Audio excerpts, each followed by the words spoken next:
gotta give Sexyy Red credit. And sometimes it's just like the crazy thing is like Cardi did a press run. She went on Drink Champs. She did, I mean, she did almost all the big platforms. I mean, of course, outside, I guess, like she didn't do the Breakfast Club, or she didn't do like Hot 97. But she did most of the big platforms, and it was like, I don't necessarily know if you even got to. She even did a video with Keith Lee. I don't necessarily know if you got to kind of do all that. And real quick, but I don't want to move too fast or even really get into that part. But I do want to say shout outs to St. Louis, and I got to give DJ Vlad some credit because I told y'all, like, I was one of those people. I watch a lot of his BMF interviews. And of course, I've seen a lot of people making a big deal about, oh, the Tupac look fake. I told y'all last week, don't really be in there for like the super acting or really caring about too much outside of the main characters. Whoever the main characters is, that's who I'm really checking for. But I don't really care about the Tupac character. Like, it's really not, to me, it's not that deep. I don't really even care about Lil Baby or 2 Chainz character. And it's really not that deep. But to me, the thing I was paying attention to more was when he met the dudes from St. Louis, because I remember watching the Vlad interview, and Vlad had the dude, and he was from St. Louis, and he ends up becoming a huge part of the whole BMF, their whole little thing that he got moving. Because I mean, of course, later on, I can't spoil it because I ain't seen the episodes, but I just know the story because I watched the Vlad Jones. But he is going to become a huge member of the BMF family. So I'm just paying more attention to that than really sitting here. People just like, oh, I look at the Tupac. I'm like, bro, do you think they really gonna sit here and spend money on the Tupac? But one thing I've learned about the internet, and you got to kind of always understand, is two parts of the internet. There's some people on there just for their giggles and kikis, and then it's just like, it's nerds. It's a bunch of nerds on there who going to just over analyze stuff, and realistically who can kind of like, it can kind of mess up our community and stuff that we kind of like. Because if you kind of kiki too much with them on the nerd situation, you realistically could lose out on programs that you may like. Just even when we've seen people get upset about them, maybe, I mean, well, it's not maybe, they are gonna cancel Ghost. And what's the season they on now? I think they on, how they on 4 or 5? 4. And they going into 4. Yeah. So for a lot of people, was, I mean, and I guess, I mean, realistically, to me, the way I'm reading it is it seemed like they broke it down to 2 seasons. Now, I won't be mad if you sit here saying, okay, we'll get season 4 and season 5 this year, and each one of them going to be 10 episodes. Now, I hope they don't do the corny stuff and be like, all right, well, season 4 going to get 5 episodes, and then season 5 going to get 5 episodes. Then I will be mad, but I'm not as mad because, I mean, the original Power, it went to 6.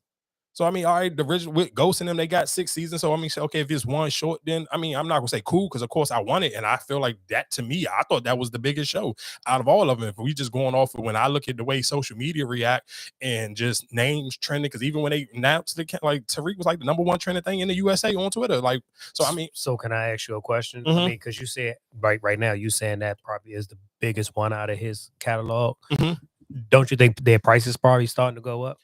Yeah, and of course, and I think realistically, I think I seen somewhere where somebody was saying, I think Mary J. Blige was getting like $350 an episode. So I'm sure the more popular her, and that was just her off the rip, just because she was Mary J. Blige. So I can only imagine the bigger Tariq get, the more he gonna eventually want. Because I mean, still realistically, yeah, Murray is Murray and Method Man is Method Man, but this is still his show. So I can only imagine if she getting that much, what he getting. Because we ain't talking about, yeah, I get what your name bring, but still, I've been carrying this. I've been here since day 1, season 1 of the original. Yeah, I can only imagine. So I kind of get, like, we talking business wise, I understand why realistically I may off some of them, or I may just sit here and say, I mean, we don't know how it's gonna play out. Because easily I seen some people like, okay, well, what if this is over, and then they turn Tariq and take Tariq and what's my man name? What's Braden, and put them in Chicago or some of them. You know what I'm saying? I guess to kind of still keep them, because it's like, dang, I feel sorry for somebody like Tariq, because you talking about almost 10 years you've been invested in this show. When people see you, that's all they realistically gonna be able to think about. So it's like, dang, where do you? I don't know, dog. Like, I wouldn't want to be in that situation. That's a kind of like a tough scenario to kind of really be in, to be honest, if we being honest about it. Like, dang, because like, what else you gonna play in? And you kind of really just have made a name for yourself. Even them having a podcast, and that's kind of like a spinoff of all the shows where you interviewing people. It's like you kind of really have built a lot around that brand. So it's like, dang. Because I mean, and maybe it probably was a cap on there, and they just pushed it all the way to them. Because you got to think about it. You said Power was 6 season, so if you saying them, maybe it might be 4 or 5, right? Yeah. And then you still got Tommy, and you still got BMF. So maybe it's an actual cap. You know how many they can actually do. Yeah, I mean, I don't know because nobody really came out. And don't get me wrong, it could be. I mean, 50 Cent is one thing, but we all know about 50 Cent. 50 is a great marketer and promoter because just think about we having this conversation in March. This show, the first, what they said, what is they gonna break it down? One don't come until June, the other one don't come out until September. So it's like, look how early, and that's why again when we was always announced the new one, right? Yeah, and he announced it as I get a prequel. I don't even know what you call it, a spinoff of the spinoffs. Like this is gonna be. So it's just my point of where it's like, oh, we having a conversation about a show that don't come out until June. And that's again when we always had those conversations about, hey, without sitting here and want to go be on what is it, Abbott Elementary or one of these other like I guess mainstream networks where like the ABCs or NBC or any of those. But look how invested people really are to that 50 Cent universe. Like you talking about literally, they talking about a show that still got a whole season to come up. They still got in June. They broke it down. They showed you June and September. So you sitting here saying we still going to get a whole whatever this, and look how upset people was and how invested people was where it was. Oh, he was the Tariq name was the number one. I think that John had like, I think when I looked at it, like over like 50,000 tweets. So that's just kind of my point. Is just like, yeah, I don't know. Again, that's why I sit here and say, to me personally, if I'm an actor and I got to choose between going on one of these like Abbott Elementaries or going on a 50 Cent program, sign me up for the 50 because it's just like the culture is just so attached to that so differently. Like that to me is I like that when you're looking at somebody just when you talk about marketing and promotion, something that can grab your attention. It's almost you almost damn near say it's 4 or 5 months away. It already got you in an uproar where it's like it shows it's on TV right now that nobody not even talking about. Nobody kind of don't even care about. Like you get the pulse. If you can get the pulse of people for something that's that many months away, dog, you got to kind of be able to take your hats off the 50 Cent. I know we kind of just jumping all over the place, but I did kind of want to get that out. And just again, because I guess tied it in to the St. Louis thing. And again, shout out to Sexyy Red. I can't really even explain it to her because I'm just looking like, dang, Cardi really did a whole, she really did a whole press run. And it's still, and I don't want to slight Cardi because I definitely in a few I want to give Cardi some credit for holding Star Brim down. But it's just like, dang, it's like, I don't even know. Sexyy Red don't even got no video. Sexyy Red was on like 3 different songs. And don't get it twisted, that little tempo and that beat, it sound the same. Like she got a jump with her and Chief Keef. It was on the Chief Keef and Mike Will mixtape that they put out. And then she was on the Boss Man D-Lo jump. All them songs, it's still all in that same vein. It's all in that same pocket.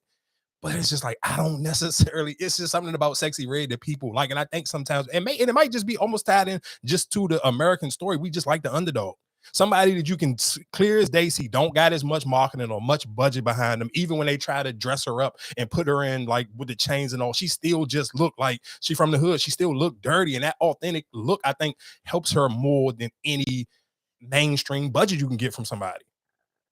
Well, okay, my question with her, that Cardi song ain't bad. No, but my question with her, if she started getting somebody to back in or even put more into her, I guess like she signed to a major label. No, but I'm saying like somebody writing her lyrics. You know what I'm saying? Like if she get better with that, I don't think she need to. I don't think she need to. I think if you pay attention, I think Sexyy Red has shown, and if I'm even somebody like Soulja Boy, you need to pay. Like if I'm somebody in that lane like that Soulja Boy, that catchy fun lane, you kind of need to pay attention that the Sexyy Red show you the people still actually like fun songs. Like it's a meme going around on Twitter and on Instagram now where they send people saying here saying, dog, Future got hurry up and drop because I'm catching myself saying get it sexy, get like dudes is saying that, and it's like, but it's a fun song. It's just a catchy fun song. It's nothing serious. The lyrics ain't serious. Her verses ain't serious. It's just a stupid fun catchy song like back in the day would have been a Soulja Boy or Vic Get Silly, whatever the case may be. It's just a funny song. It's not nothing super crazy to it. So it's just like you kind of just, to me, if I run a label or if I'm an artist, you got to pay attention to her. Like it's just organic and it's fun, dog. It's not nothing too serious about this. And even if I'm Glorilla and I see how they trying to do the Joe Biden thing, it's just like one of that video. I'm not gonna hold you. That was kind of like, it was OD cringy to me seeing that. But let me read that. Where was that little clip at? Like I was like, nah, dog. But they ain't take it down, did they? I hope. Oh, here you go. Yeah, like.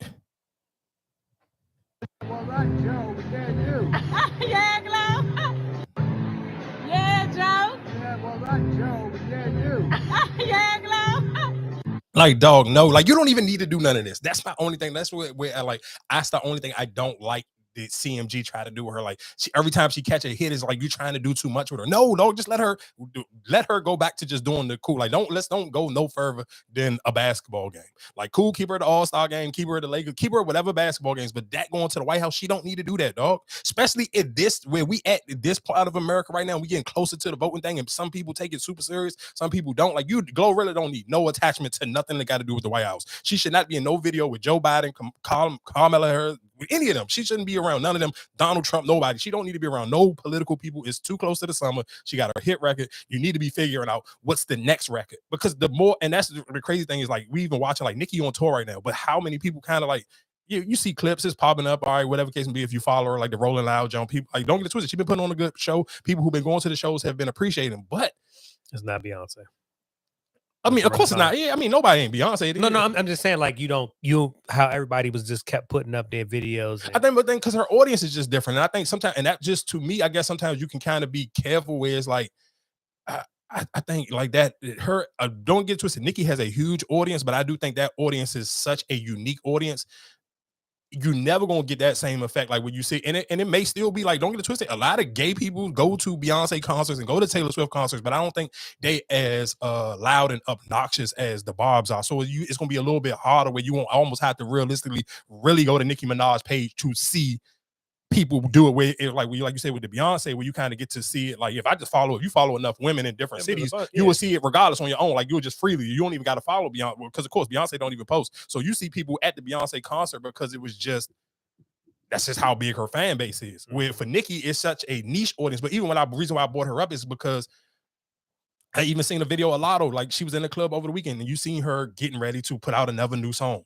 Like you gonna see Cardi, you know for a fact she got an album coming up, and then if you pan, like I said, Sexyy Red was on 3 songs this weekend. Like if you talking about just for that space of the female, I seen Rap City, and she just went crazy on a freestyle. So it's just when you see these group of people and you see just how it's moving, it's gonna get crowded. And then the sad and the crazy thing is what's gonna blindside a lot of the women is like, y'all paying attention to each other. But when Future dog, if you I look at a lot of women when they was uploading, and we talking about the end of the year last year when they were uploading their top 5, it was a lot of women who still had Future in their top 5 artists that they was listening to, and that was with him with no music came out last year. So just imagine when he dropped, it's gonna go OD crazy. So it's like you got to really kind of get your foot back into the ball game and really be ready to drop a bunch of music. So you just not even thinking about, hey, I'm just competing with the girls, but I'm competing with everybody. Because it's the summertime. Everybody want to have the big hit song for the summer. It's just not like, oh, I got the big hit as a girl for the summer. No, I want the song of the summer. But my question really is it a competition? Because you're still going to get it played. Because I even felt like Put It on the Floor wasn't competition for, you know what I'm saying? But it still get played. It's still going to get played. So regardless of whether if Future do put out in the summer, that those songs that them females put out, I think they still going to get played. Yeah, but they're not going to get as played as much if you're not keeping your foot on the gas.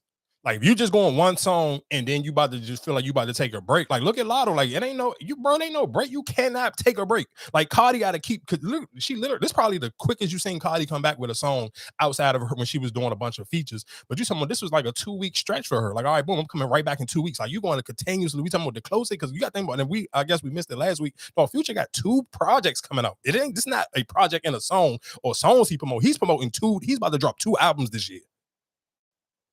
So he gonna have them people in a chokehold. So it's gonna be he gonna make it hard for you to have real live wiggle room. Yes, people gonna listen it for people maybe just like just want to listen to whatever the new music is. But for some people who don't really just be into listening to a bunch of, like a homegirl of mine, we was talking, and I forgot how we got it to how many songs I had on my. I think we saw Boosie and Kanye.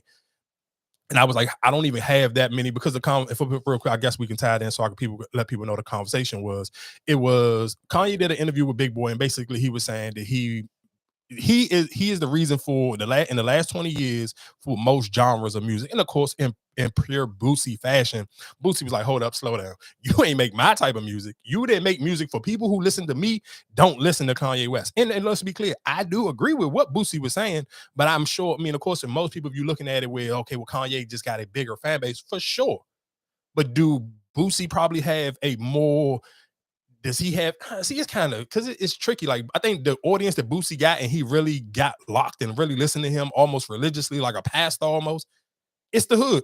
excuse me, and Kanye's is more just it's mainstream. It's a bunch of white kids. There's a lot of mainstream American people. There's people where in their mind, I'm listening to Kanye, I feel a little edgy. It's different between the people who ride around listening to Boosie. Like their audience is completely different. So what Boosie was kind of, and then so then Kanye even I guess tweeted out or posted in Instagram. He's like, yeah, I seen when Wipe Me Down came out in 2007. So you're absolutely right. I didn't create the genre of music that Boosie made. And I think realistically, even when Kanye was sitting here saying that, he was kind of like he was thinking like he wanted to say he created the lane for Future and Thug, but he was real like hesitant when that's why he even said like respectfully, because one, he noted like, yeah, like I said, for a lot of people, if you know Future from the Sierra and the Shade Room Future, you really probably don't understand like the name of Future rap label is Free Bands. If you that slow, then that's cool. You play stupid if you want. I've just been listening to Future long enough, and I grew up on the age where you had to actually watch DVDs or watch World Star interviews. So I know the backstory behind Future, and I'm sure Kanye know the backstory behind Future. It may not be as extreme as Young Thug's is, but it's like these people won't take those like that. You trying to like make it seem like you made a lane for them. They probably won't take it like slightly. They may feel a little bit aggressive with it. So even with Boosie saying, I get what he's saying, and I kind of agree. So anyway, to speed that back up to the conversation we was having, she was just like, I'm like, how many songs do I really got of Kanye's on my playlist? Out of 6,000 songs, I may got like 10 Kanye Jones, and I ain't saying I got a bunch of Boosie. I may got like 3 Boosie songs on there. Wipe Me Down, was IND, probably Set It Off, Zoom. I may got, let me do a little bit more for Kanye. Let's say if I got 15 Kanye, I may got 10 Boosie, if that, or maybe 10 Kanye and just 5 Boosie. I'm not just 100% positive because I really ain't like counting either one of them for real, but I do understand both of them have a cult like following, but I think Boosie's is just more to the extreme. Like I'm sure it's a lot of people who got locked up listening to Boosie. I'm sure it's a lot of people who was doing their bid and was listening to Boosie. So I think his music just touched his audience completely different. They got real emotions. Or you got a friend who been killed and you probably riding around drinking your Henny, listening to some Boosie, smoking a Black and Mild. Like his audience just, I think the way he touches audience is different. And I'm not saying that people probably haven't cried listening to a Kanye song, but it's more like on some college soft shit, like you just stressing out over a test or something, like just something real corporate America-ish. And that's kind of like even when you listen to Kanye's arguments and the stuff that he fight about, it's more like it's corporate America. And that's why it's easier for Kanye to get canceled and not Boosie. Think about the extreme stuff that both of them have said, where like nobody even batted an eye even think, for a fact Boosie not getting canceled for nothing he said. They might take his Instagram page, but they ain't about to cancel him. But think about the stuff that Kanye said he get canceled because his audience is more mainstream America. It's more corporate America, where Boosie's is the hood. It's really the trenches for real. Not saying that people in the hood don't listen to Kanye, but I'm 100% positive people who listen to Boosie. And I'm talking about people who just ride or die and can rap just a random Boosie song, or like people who knew that whatever that Rod Wave joint that we talked about a couple months ago, whatever that Rod Wave joint is that he took a Boosie's, they knew that was a Boosie song off the rip. Not for people who had to Google it and stuff like that. I think it's just different. I don't feel like Kanye probably would be to the bottom of your playlist 9 times, and even if he make your playlist. Because I feel like if you're a diehard Boosie fan, 9 times out of 10 you listen to Pimp C, Webby, Young Boy, Kevin Gates. Like it's probably a bunch of people from you. And I told you I met a girl from Baton Rouge. She don't even like Lil Wayne. She put like, I think her top 5 was like Soulja Slim and something like, I know Soulja Slim was number 1 and I can't remember everybody else, but Wayne wasn't on her top 5. So that's just my point of it. It's just that audience is different. So, and I think a lot of times people just, I think sometimes even when you're looking on social media, you kind of never really get to understand how big the world is, because the people who do listen to Kanye, of course, is going to always have a bigger voice on social media, because no shade, it's more like it's a nerd community. More of them people in college got good jobs, so you're sitting on a computer or you're on your phone all day, where people who may really ride or die for Boosie are outside. You're outside people, and I mean outside, not like the outside, hey, we outside lit. No, I mean like we outside, we trapping, or we working a hard job where you can't have your phone in your hand all day long, so you really can't be on the internet defending Boosie, where a Kanye fan can be. So it's just, I think it's just a lot, it's a little bit differently. And I mean, I know we all over the place when we just speaking on music. I guess I don't even know how we got to that part, but I mean, we here, whatever, we talking about music. Talking about the conversation with Shorty about your playlist. Oh yeah, about the playlist, and just like I guess originally we got there from Cardi and Sexyy Red. Like I said, I don't necessarily know how important just the rollout necessarily is, because Sexyy Red ain't have one. Like, what was the rollout? Like, one of the biggest posts I seen, like, and people try to make a big deal about that, was LeBron's wife Savannah posted she was listening to the new Sexyy Red, and of course people try to drag that, like, oh my god, like, bro, this not F your baby daddy. This is getting sexy. Like I can see a woman listening to that song and liking it. And I, of course, and I guess real quick, and then we can go into something completely different. Had this young lady reached out to me. She was like, like, hey, how you think I could promote my music? I'm really, I'm trying to do everything on my own. I'm my own manager and all this, the story for most people who creating content or creating music and you're doing it all on your own. And I was just telling her, I'm like, dog, the perfect cheat code is workout. And I don't mean workout to lose weight. I mean workout and just post your music, because those people. And she got a little offended with me. Like, what you saying? I need to be skinny? I'm like, no, you asked me how to get your music out there if you don't got a crazy budget. I'm telling you, get your gym membership. You can go get a gym membership to Planet Fitness, and that's like $1 or $10 to sign up. So basically, it's damn near almost free.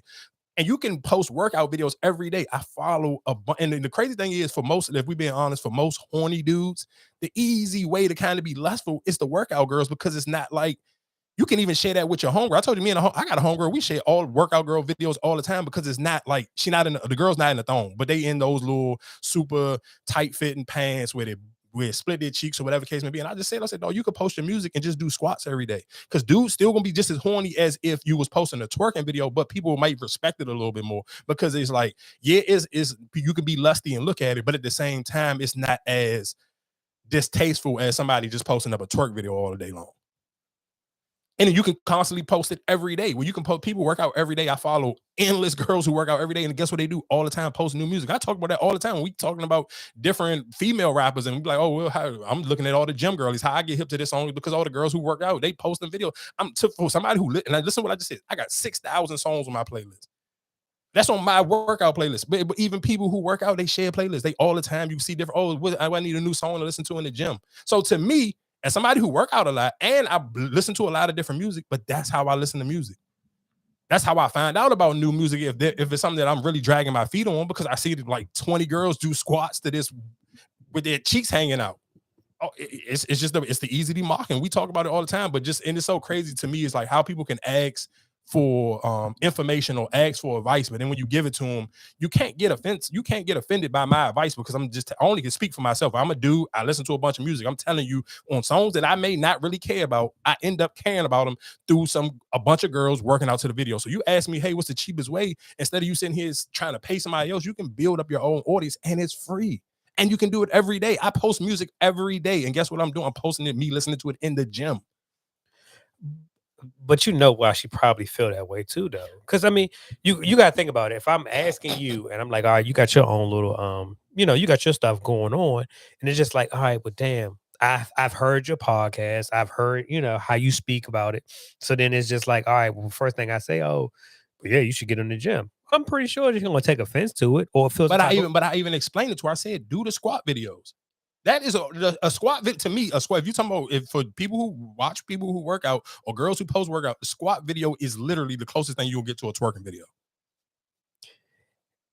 I get it, but that's what I'm saying. I can feel what she probably felt some type of way about it. So to me, would you rather me sit here and say, "Oh, go make a twerking video"? Like, to me, that's offensive. Me telling you to work out, you get two benefits. You working out, so you actually get the benefits of working out, and then you get the attention of the same perverts who will sit here and want to see you twerk.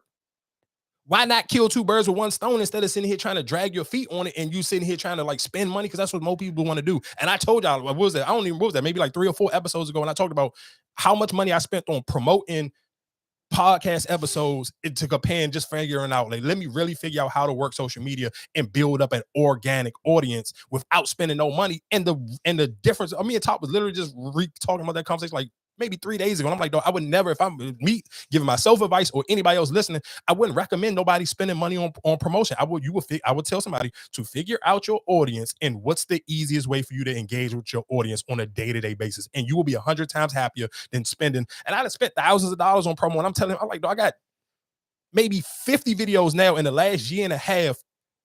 I couldn't never have paid for that. Like, just like I was really sitting here saying, let's just do math real quick. Let's just sit here and say, if I was spending $20 a day on promo, like on Instagram promo, trying to get like views and engagement, and let's sit here and say they made, and them numbers be so tricky. They may be like, you spend $20 and you may get anywhere from, let's say, 1,500 views to maybe, if you catch it at a good time, you may get 33,000, and you probably 9 times out of 10 still never will get. They just saying how many people it may reach. It ain't saying that's how many people will actually watch it. So you sitting here saying, think about how many times you would have had to spend. I would have had to spend $20 just to get to a one video that I may got now of 600,000 or even to 100,000. So you sitting here saying I probably would have had to spend upwards to maybe $1,000, $2,000 per video. Compared to me just doing it for free, let me just keep posting, and then getting the algorithm in your favor. And then you end up seeing, hey, oh, this is what my audience like for me. So I can give them a little bit more of this. Or I can balance it out weekly. Let me do this, let me do this, let me do that. So you can kind of really figure out how to get your audience organically instead of just wasting money. But I'm just giving you an experience on how I listen to music. When I promote other people's music, if I like this song, guess what? It's always me posting it in the gym. It's never nowhere else. You never see me playing outside of here. We talk about music, but I ain't playing music. When I'm playing the music is when I'm in the gym. Yeah, so I don't necessarily that conversation, I was like, yeah, bro, don't ask me for nothing else. And I'm not even responding to no more of these texts or DMs or nothing. I'm cool. Cause you just can't even, you can't take, and that's sometimes I guess why men don't be wanting to talk to women about a lot of different things. Cause you can't take the emotions out of you not even putting your business brain onto it. So, I mean, that was that. We can switch gears. Let that junk load up. Get him sexy. Get him sexy. Sexy. Get it sexy. I don't know why this camera flip like this, but it is what it. No, I'm just the camera, like it's like that. It's flipped. Whatever the angle way it is, it's just flipped. It's not on the whatever the right side is. I get it sexy.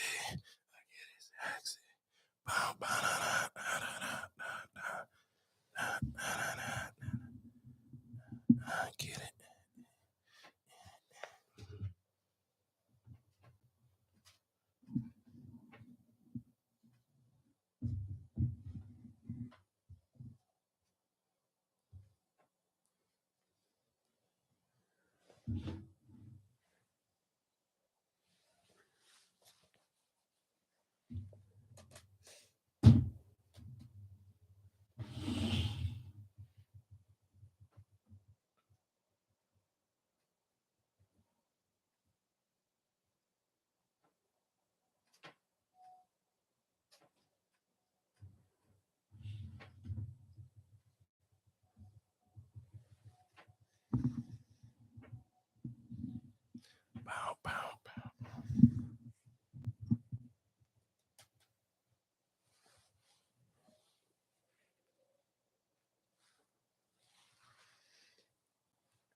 You ready? Mm-hmm.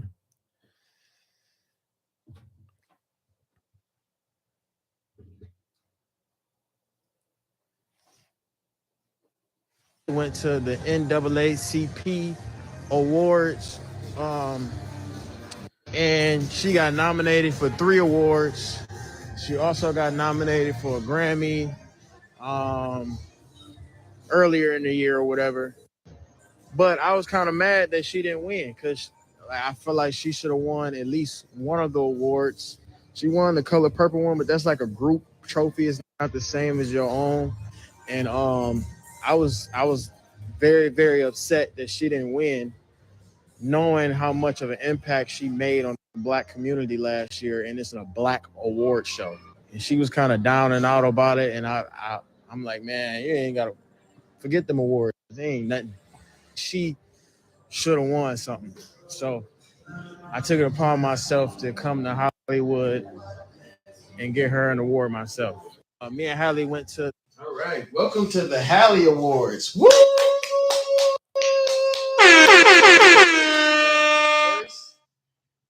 The first nominees for the first award. The first nominees are Halle Bailey. Halle Bailey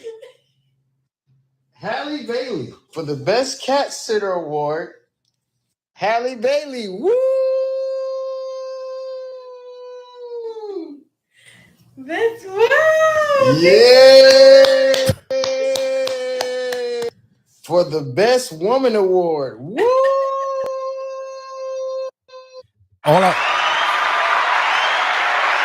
All I want to sit here and say is, and I'm just anytime I can take a dump on just relationship people on social media and podcasts, women on comment section, though. I don't care what y'all say. And I don't be trying to sound like wild like Kevin Samuels or nothing. I be trying to be real with y'all, though. You have to absolutely, and I'm sorry, like I got a homegirl of mine, and I know she hate it because she's the only person that I can kind of always just push my women hate theories out on her. And I'd be like, and every time I see women say something stupid, I always send it to her. Because even in the comment section, when it came to their relationship early, we talking about whenever last year when y'all figured out they was dating, and it may have been still a little bit of the Ruby Rose stuff lingering on his name.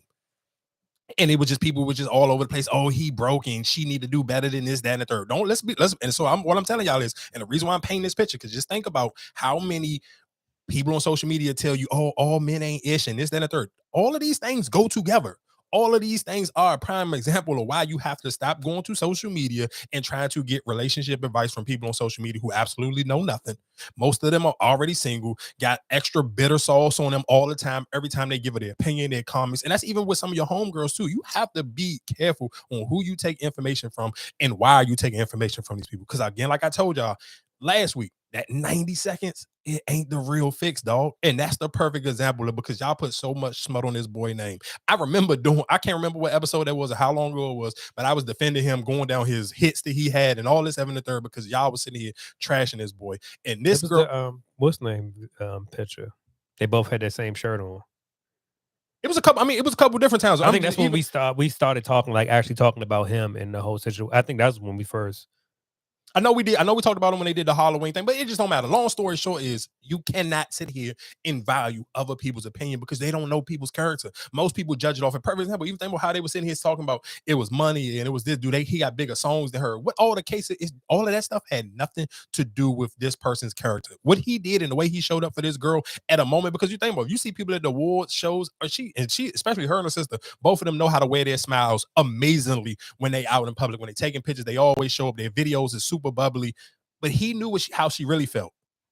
And you could tell that how she really felt when he started to give her those awards, how that just completely changed her mood. Because don't get it twisted, he was absolutely right with what he was saying. Because all the criticisms that she had to go through for that Little Mermaid. I'm about to say, was that even nominated for anything? I mean, I don't know, because I don't, and no shade. I mean, of course, I'm supposed to be super pro black and all that. I don't watch the NC. I don't watch no awards. No, I mean, not necessarily just that award. I'm just saying, just period. Because I mean, even when you heard the Oscars and all that, you heard the Barbie, you know what I'm saying? You heard those. I never heard Little Mermaid getting nominated. But guess what? But that even goes to his point of what he was saying is they went to the awards that's supposed to be for black people. This is supposed to be the NAACP Image Awards. This is a show supposed to be for black people. So all of that criticism that she got, especially people calling her out her name, talking about how ugly she was, playing the Little Mermaid and she didn't deserve it, this and the third, for all of that she had to go through. Yo, she, out of anybody who won an award last night, she deserved to win that award. So I'm not, though. Listen, I'm telling you, that boy deserved the best man of the year award, best dad, best boyfriend, whatever you want to call him, dog. Because that took effort, dog. And that didn't take no money. I'm sure if y'all played sports before, if you coached a basketball team, buying those awards, it's not nothing expensive. This boy is a millionaire. But the point of it is, I'm sure he probably this was almost beyond the thought, because this go off of reading the body language or whatever. I don't necessarily know what her wording was to him when they leaving the award show, but for him to realize nah, I gotta be able to show up for her differently. I gotta show her that she's still appreciated, and I'm gonna record this. And don't get it twisted. Like I said, for a lot of y'all, and this is just even when I hear people talking about podcasts, when they talk about TikTok or whatever other platforms, y'all don't be hip to everything. So this boy, listen to what I'm saying. Again, he has a huge audience, especially when it comes to streaming. He was doing all this stuff before it was the Kaz and the Aiden. He was already on all of this wave. So he's doing this not just in front of whatever blogs gonna pick this up. This is still in front of my people who I built the audience off of, and I'm gonna show them, hey, show up for your people and show them real love when it mattered the most. When he did, when I said, oh yeah, I said, ladies, I hope y'all stop taking the bite, because you see it all the time, and it'd be so easy to be it's easy to jump onto the train when it comes to the hate, because we all have been, especially the older you get. If you in your 30s, I'm sure we all got a horrible dating story. If you're in your 30s and you got a kid, you might even have a horrible baby mom, baby dad story. I understand that, but we cannot continuously keep pushing on our trauma to everybody else. Is it the image? He don't got no real. What's the real image? He don't even got no real image. He ain't not a gangster rapper or nothing. No, but that's what I'm saying. Is it just the image where Like when you see her, it's just like, oh, well, she needs to be with somebody just so clean cut and nice guy type of. Like, is it the image that where everybody got something to say about him, or even just kicking him in because it's like I can't see her talking to somebody like this. But my only thing is, most people who say that don't know him. Because his image, he felt like his image was too clean to even be a rapper. He even wanted to take a break from YouTubing because people wasn't taking him serious as a rapper. I remember him going on the Breakfast Club, and that was one of his, because people felt like he was too Disney World. And that offer just, and I'm not actually on Disney World, but I'm on YouTube. And most people take, oh, you can't be a YouTuber and a rapper. He did it. Let's be clear. He got a platinum record song. That Moonwalking in Calabasas is a platinum record. Gotcha. Like, this was a hit record. This ain't just like, oh, he just some poo-put. Like, no, and we've been had that conversation too. But what I'm saying, and I do think you're absolutely right. Some people may have put her in a box, but y'all ain't in the bedroom with that girl. Obviously, she with the bull. Oh, look how quick they had a kid. Mm-hmm. Like, you trying to make this girl holier than thou. Like, y'all don't know her. You don't know nothing about her. So it's just like that. But that's the part. But I still, even with all that being said, he still never allowed that for him to stop showing up for his girl. Even from when they was going to the basketball games and she was like, oh, he took me and he, saying, my first games on the court side or whatever the case may be. And I don't talk, I didn't make no videos or I ain't talking about that because that stuff is materialistic stuff. This, what he did right here, took time and effort. And this is something that she gonna remember for the rest of his life. Pay attention to the little things. And on top of that, just being as she's a new mom. So you don't know, that's still taking a toll on her. Of course, all that postpartum and all that. So just to sit here and be like, oh, I know you down and you're not in the right space. I'm gonna sit here and do so. And like I said, that probably right there, the minus whatever gifts he probably didn't bought her, that probably meant the most to her. Of course it did. Of course it did. And because again, like I said, because you still took time to show off to your audience, for, again, screw shit, the blogs and all that who will pick it up later, but to your audience, hey, you still showed off how much I appreciate this woman. I appreciate her as my girl. I appreciate her as mother to my kids. Like, you got to appreciate that thing. And again, why I said I wanted to tie this into when we just talking about relationship stuff, and why you probably need to just stop taking that advice and stop allowing. It was a post where a young lady, what did she say? I ain't really got to read it. I almost can remember it verbatim off my head, but she basically had a post and was saying, what was it? Oh, I guess because all these pregnancy videos, saying a bunch of these celebrities getting pregnant and stuff. And she was just like, with all these pregnancy announcements and no wedding announcements, I truly hate that for everyone. Let's bring back making families a thing again. Let's bring back, and again, and of course, first people in the comments, and it's got thousands of like, oh girl, I've been married before, and this, that, and the third, and this, that don't mean nothing. I had 2 kids for this man, and he still cheated on me. This, I get it. Listen to what I'm saying. Everybody, if you're old enough, you have a story. But guess what? Let me and my thing to people when it comes to when it comes to spreading these stories with your relationship hurts. You had a job before. I'm sure you either got fired or you quit. That didn't stop you from ever going back and get another job. It's people out here who've been in car accidents. That ain't never stopped you from getting another car. What do that mean? So that's why I say, where I just, for when it comes to women and their speech with these conversations be always louder than men. Because of course, most men, we probably see these posts, you think about writing, because I know how most men is. Most men will probably sit here and think you want to comment on it, but then you be like, not one, if you'll do like me. And Meek, Meek, I don't like what you did, because I know you heard what I said, and I should get a podcast. Bro, tap me in. I need some followers, nigga. I need some followers, and I need some clout. You didn't just come up with this on your random head. I know how many thousands of people seen that YouTube video. Like, stop being corny. Like, I needed that tapping. Like, you could have just tapped me in with an alley-oop. But anyway, I know how most men be. You sit here and you see it, and then you say, like, I'm gonna delete it. Because I do it all the time. I have a little mini paragraph, and I won't never hit send, because I'm like, I don't got time for this. And I know that's how most men see. So when you see these conversations, you don't really get the average dude's real opinion on this.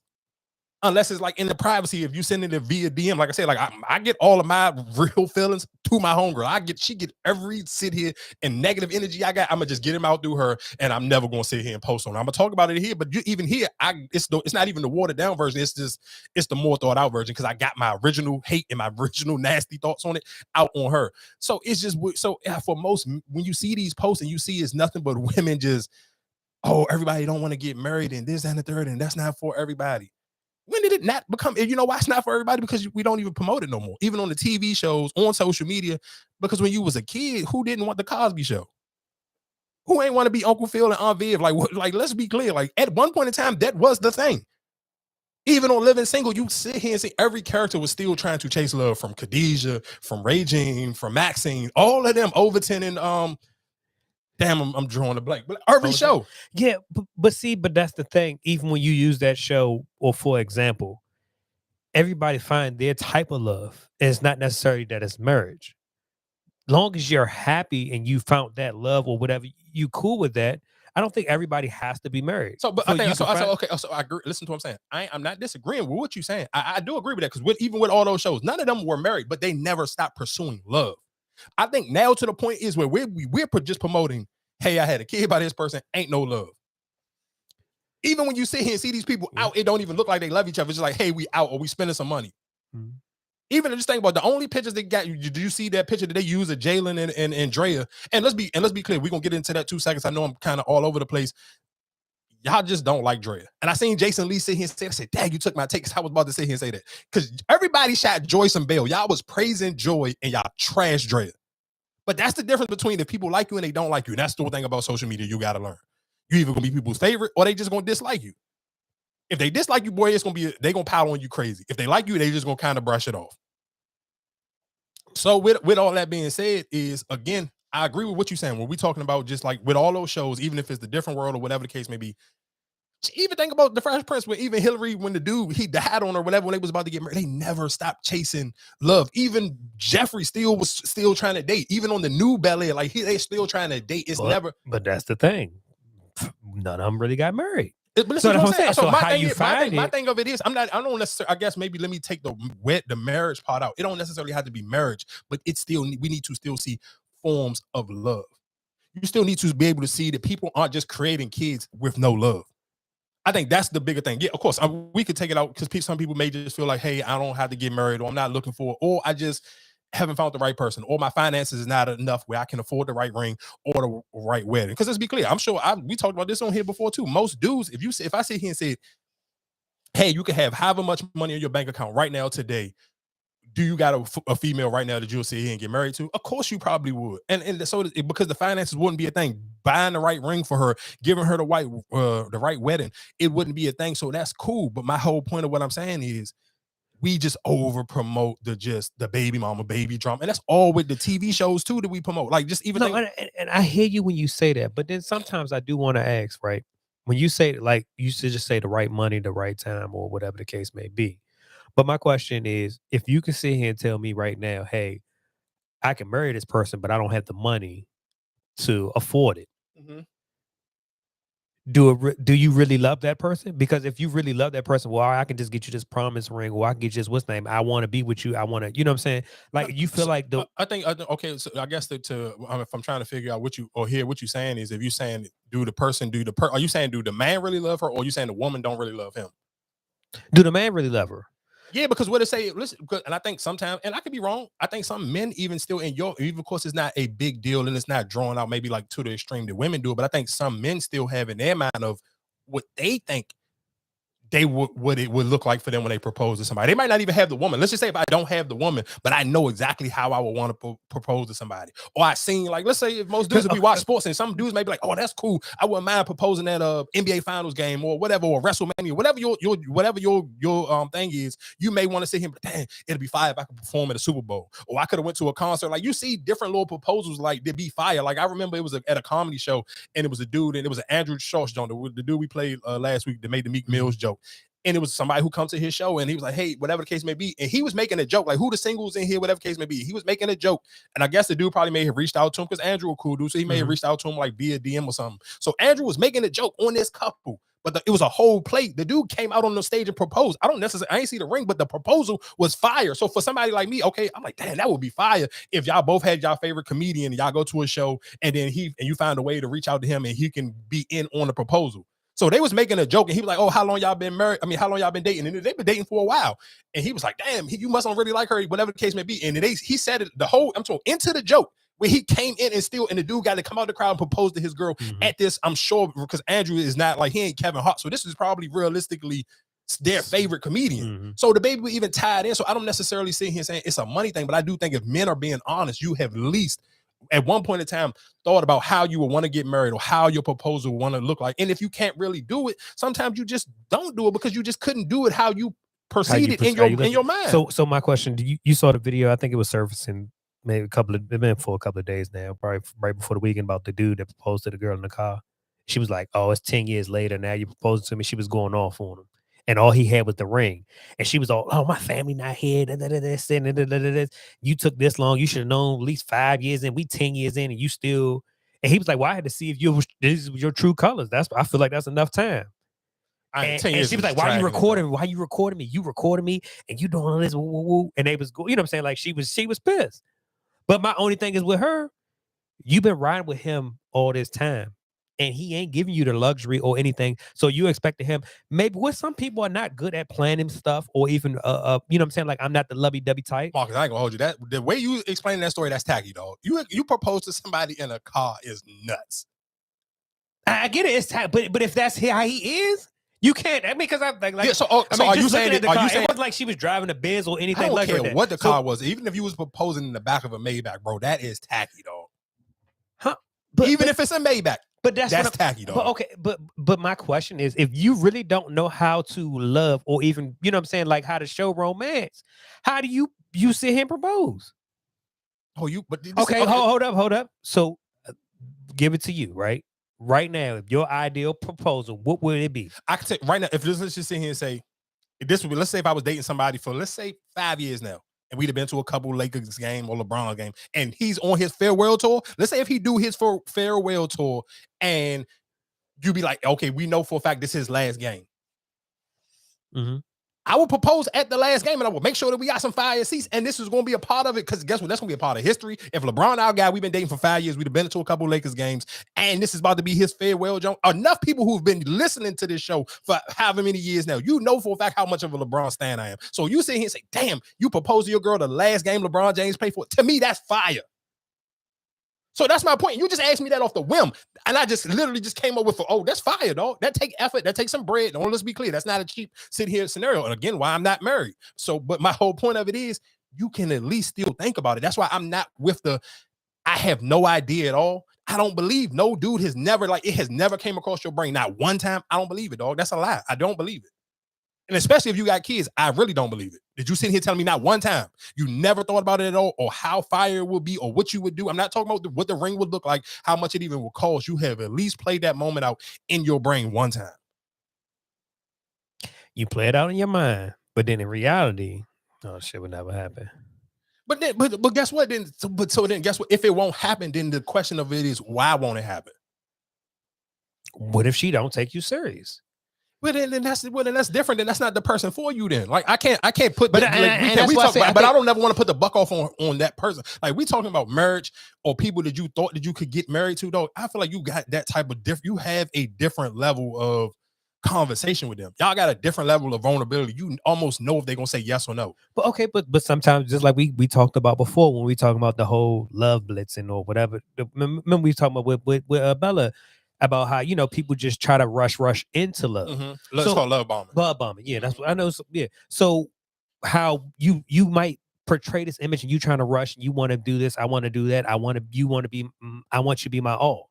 And if that other person is not ready, and you jump out there on a limb and be like, "Oh, well, yeah, can you marry?" And she be like, "No." Yeah, but I think if you're being honest, I think you realistically, you kind of know, dog. You know the people that you really like. I ain't no person who been in no I haven't been in a 5 or 6 year long relationship, but I've been in relationships long enough, and I've had chemistry the same way you sit here and know with certain women. Like, and you may even be saying it like, oh, one of them chords sound like they. There you go, whatever it was, you got it. You're probably your headphones. My headphones. Oh, all right. So I don't necessarily even know I don't necessarily know what the moment may be, but you kind of know, like, even the women that you made, let's say jokingly, and I'm not gonna say jokingly, but had the conversation, a lighthearted conversation about, and especially we talking about having raw sex, you'd have had the light conversation on, would you want to have kids? Or to me personally, and I'm not talking about, of course you don't do this with every woman, but I'm I can speak for, especially during the pandemic, when your conversations was a lot deeper, a lot longer, a lot more serious. People may have been just like, I don't know where you may have been talking from a genuine space, or y'all may have just been talking because you never know, death was literally right around the corner. So you may have just been having those conversations, but I'm sure if you had those conversations, you had them with somebody that you could genuinely be like, okay, I wouldn't care if we had a kid. And I'm judging you off of how I'm watching how, because realistically, we talking about doing shutdown. You really get to see and hear how people deal with the people in their house on the day-to-day reaction. You and this person, y'all not going out on dates, y'all having in the house conversations, y'all laying up, watching TV together, y'all spending a lot of closed door hours with each other. So when you having those conversations, you kind of got the feel of it. And I'm not, and this is what I'm saying. I'm one of those people where it's not like, I'm gonna always remind you, like, remember we used to sit here and say we was gonna have kids or whatever the case may be. But how did that conversation come about though? Like, how did you initiate that conversation?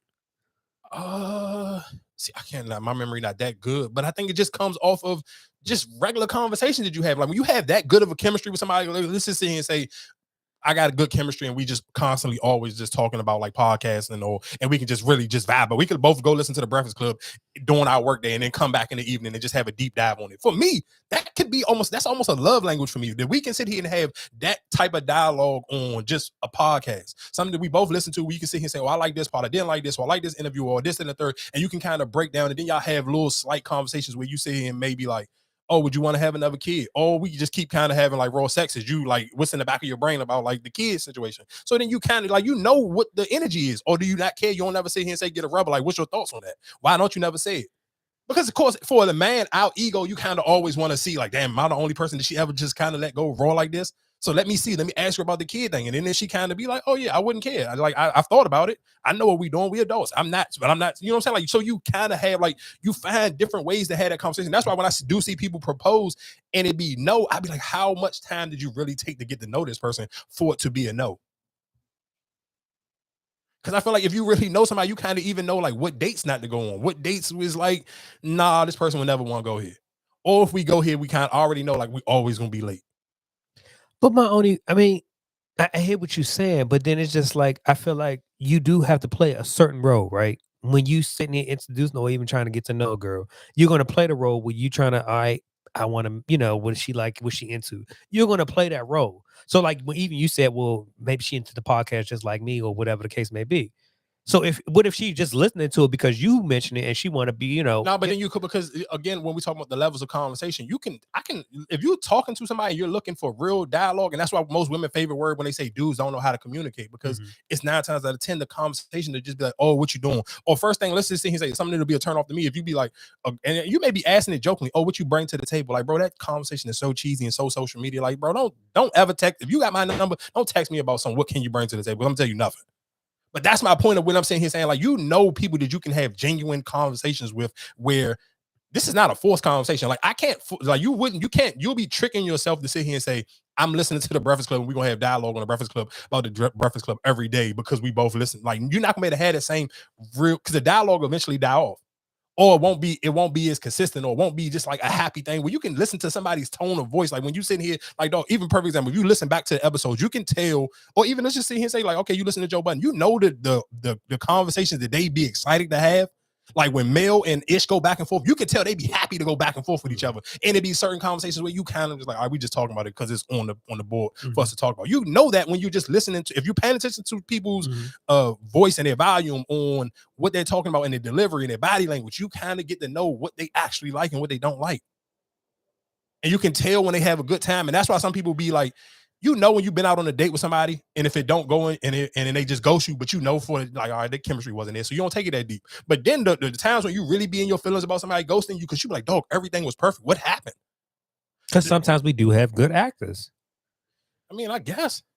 I mean, I'm not denying that. Because that's my only thing. And like I've heard somebody say, how many times we watched a bad movie, but because it was bad, I kept watching it because I was interested. You know what I'm saying?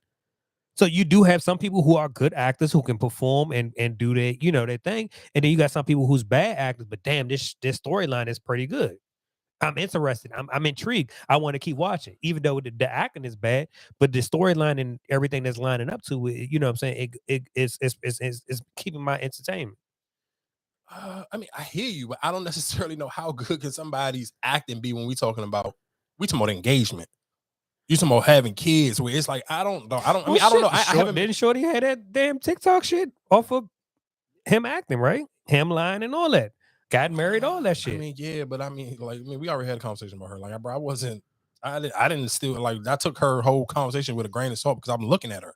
Like, yeah, sometimes you can do stuff out of desperation. And this is what I'm saying. Even when we said we talked about her, I've been in desperate places where you don't pay attention to the red flags. But if we talking about, yeah, I think I feel a little bit differently when it comes to engagement. Don't get, like I said, I'm not speaking like I'm above the line or the law when it comes to, can we miss out on red flags or not pay him no attention? If you go back in a bad relationship, like, oh yeah, I realistically, I wasn't paying attention to none of this stuff. I could have moved differently with these situations. I should have seen that this person really wasn't into me. And sometimes it takes for you to deal with somebody else to really figure it out. But it's still, I guess, again, so we can kind of put the nail in the coffin with this conversation. Again, I do feel like there's way more celebration on just like, hey, she's the baby mom, and then that's it. And there's not no real, when we gonna get married type of situations, or when's the kid? It's just like, oh, she got a bunch of rich baby daddies.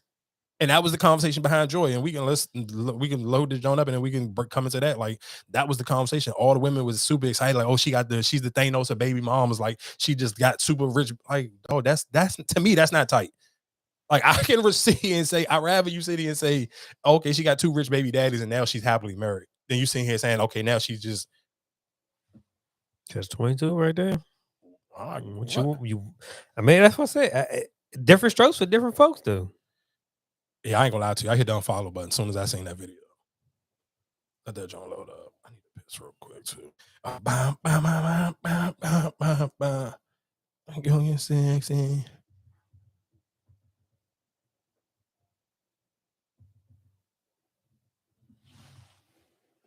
Bow, bow, bow. Bow, bow, bow, bow.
Get 'em sexy. Get 'em sexy. Bow, bow, bow, bow, bow, bow, bow,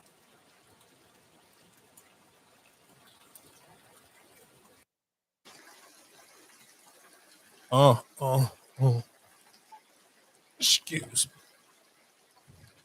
I said to do it at the dark, a Rock Creek Bar. Oh my God.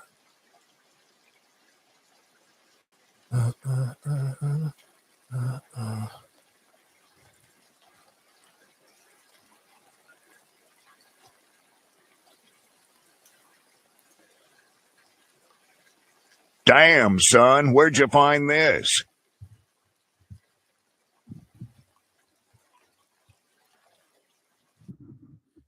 And I guess realistically, just to end our conversation. And I guess just to end our conversation on that one before we get into the Georgia, I'm gonna play this clip. Oh my God, listen. Of course I'm your wife's homegirl. I'm the side chick. Of course I know all y'all problems. I'm the side chick. Of course I picked out your birthday, anniversary, Valentine's, and Christmas gift. I'm the side chick. Of course I had an abortion to save your marriage. I'm the side chick. Of course that's me that you taste when you kiss him. I'm the side chick. Of course I'm finer than your wife. I'm the side chick. Of course I'm your wife's homegirl. So again, like I said, that's just the stuff that people just glorify on social media, dog. And that's the stuff that I be talking about. It's just like, dog, when you need a break from some of that stuff, it just is out of pocket. It is OD. And let's get into joy. Let's get into joy for people who don't know what we're talking about. What is it? Joy Chavez. Click that. I don't know what that is. That the headphones piece again? Just hit it again real quick. I don't know.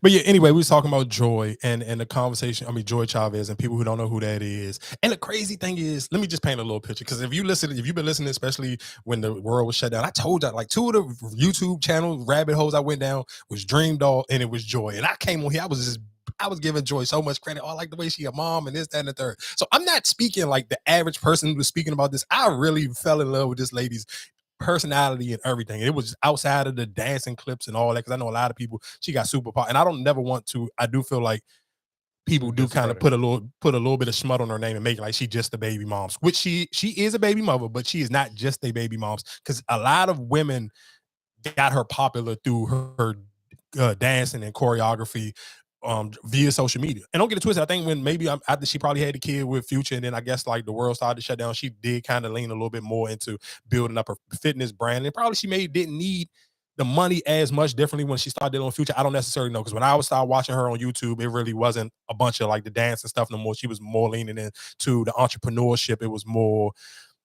a lot of the business stuff. It was a lot of just mommy. It was personalities. It was her and her oldest daughter or oldest kid, of course, who is the one with Bow Wow, and they was on there doing, the TikTok dances and all of that stuff. So it's like, I'm a person. I was a fan. I was a real live fan. I really wasn't. Don't get it twisted. She's a beautiful woman. Of course, it was a little bit of lust to it, but it was a lot of, no, I'm just an actual fan of this woman because she got a cool personality. And she was like, of course, this is a beautiful woman. And she's still showing up as an amazing mom. And I'm just watching. I'm only can go off of what she's delivering on camera. And I think to me, and the reason why I hit that unfollow button when I seen her post the pregnancy video. And of course, when we kind of ended, when we were talking about, what the hell just happened? What you just do? You listening? Yeah, I can hear it. Yeah, but I didn't. Whenever you just touch it, went completely out. It's straight now. But when she was posting the jump, I just like, I hit the unfollow button. And the reason why I say that, don't get it twisted. Of course, I guess if we just going off of social media, what you see on social media, of course they do the date nights, and he bought her a car for her birthday or Christmas, one of them. But that to me is just like, she is such a big deal where it's like, to me, business wise, and even just how you, again, we talking about present yourself to the world, you kind of, to me, should have been like, you gotta get on your knees, dog. We gotta come with an engagement first before I'm popping out baby number 3, because that's not my brand. Like for Drea, that's her brand. That's on brand for Drea, the baby mama situation. I'm just in me. Well, you can't say that. Drea only got 1 child. She got 2. Who the second one by? I don't know who the second one by. This is her 3rd kid. She got the older, yes, the older, Google it. The older boy is. I don't even, that's what I said. I never even seen the oldest one. So you talking about the youngest one. That's my point. Who, Drea? Yeah, whatever her kid is like 9 or 10 or something. That's the one. I didn't know she even had. Oh, yeah, she do. She had one with Orlando. The dude to play for Dallas. Oh, okay. That's what she was married. I think they was married. Okay, so that's my point. So all right, so she got 2 kids. I just thought about that. Yeah. That's who she was in a relationship with. Her first kid, that's the one who we never seen. Mm-hmm. But now I forgot about that. Yeah, she was with him. So with all that being said, again, going into the Joy situation, to me, I'm just because you already like, dog. And this is why I sit here and say I'm only can go off a presentation, and that's what most of us only can go off of. But I've watched you, like other women complain about Future not being a dad. I've seen you have him on camera on your YouTube channel, be a dad and show up, like come to birthday parties, and he's there the whole entire party. And this party, like it's a YouTube show, so these parties be long. He there the whole time. He doing the dad stuff with the kid. Like so, the conversation that most people try to put on Future. If I was Future, I would try to be like almost promoting her YouTube channel because he has showed up on her YouTube channel as a dad for her. So that's why when I'm looking at her, I'm judging you a little bit different. Where it's like, damn, you come to be baby mom's number 3 instead of being. Not saying you can't have another kid, but it's like, why not make him get on his hands and knees first and propose? And then he's super young. So realistically, you talking about he's 25. Most people looking at it 25. And don't get it twisted. And I seen Cam shoot some shots at Stephon Diggs. Not Stephon, but Trayvon Diggs. I ain't about to make it like he got a super long, crazy career. He about to be OD paid neither. Yeah. And that was Cam. When Cam, I guess he must have subtweeted Cam or something. So Cam threw some shots his way, and Cam was like, yeah, I'm about to go for a re-up, and I'm not going to lie to you. I'm probably about to sign this new podcast deal for more bread than you. So that's when a lot of women see because he played for the Cowboys. He's in NFL. I mean, football players don't make that much money, and it's not guaranteed, especially right now with him. He's hurt. Yeah. That ain't guaranteed. So that, I guess, for me, that would have been my only thing. And let's be clear, of course, ladies, I'm not trying to put too much. I'm not going to do, because one, I'm not going to go too crazy on Georgia just because, like I said, I'm actual fan of her personality and her mom stuff. I'm just disappointed the way it wasn't.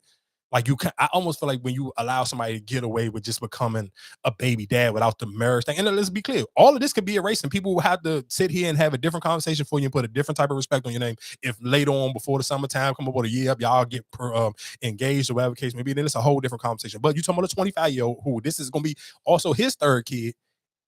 And I didn't Google or look, but I think when we was having that Christian Woods conversation, him and Christian Woods share baby moms. If that's the same girl, like, come on, dog. You kind of know his track record. It don't seem like he about to get on a knee and sit here and propose. If he do, cool. Shout outs to that.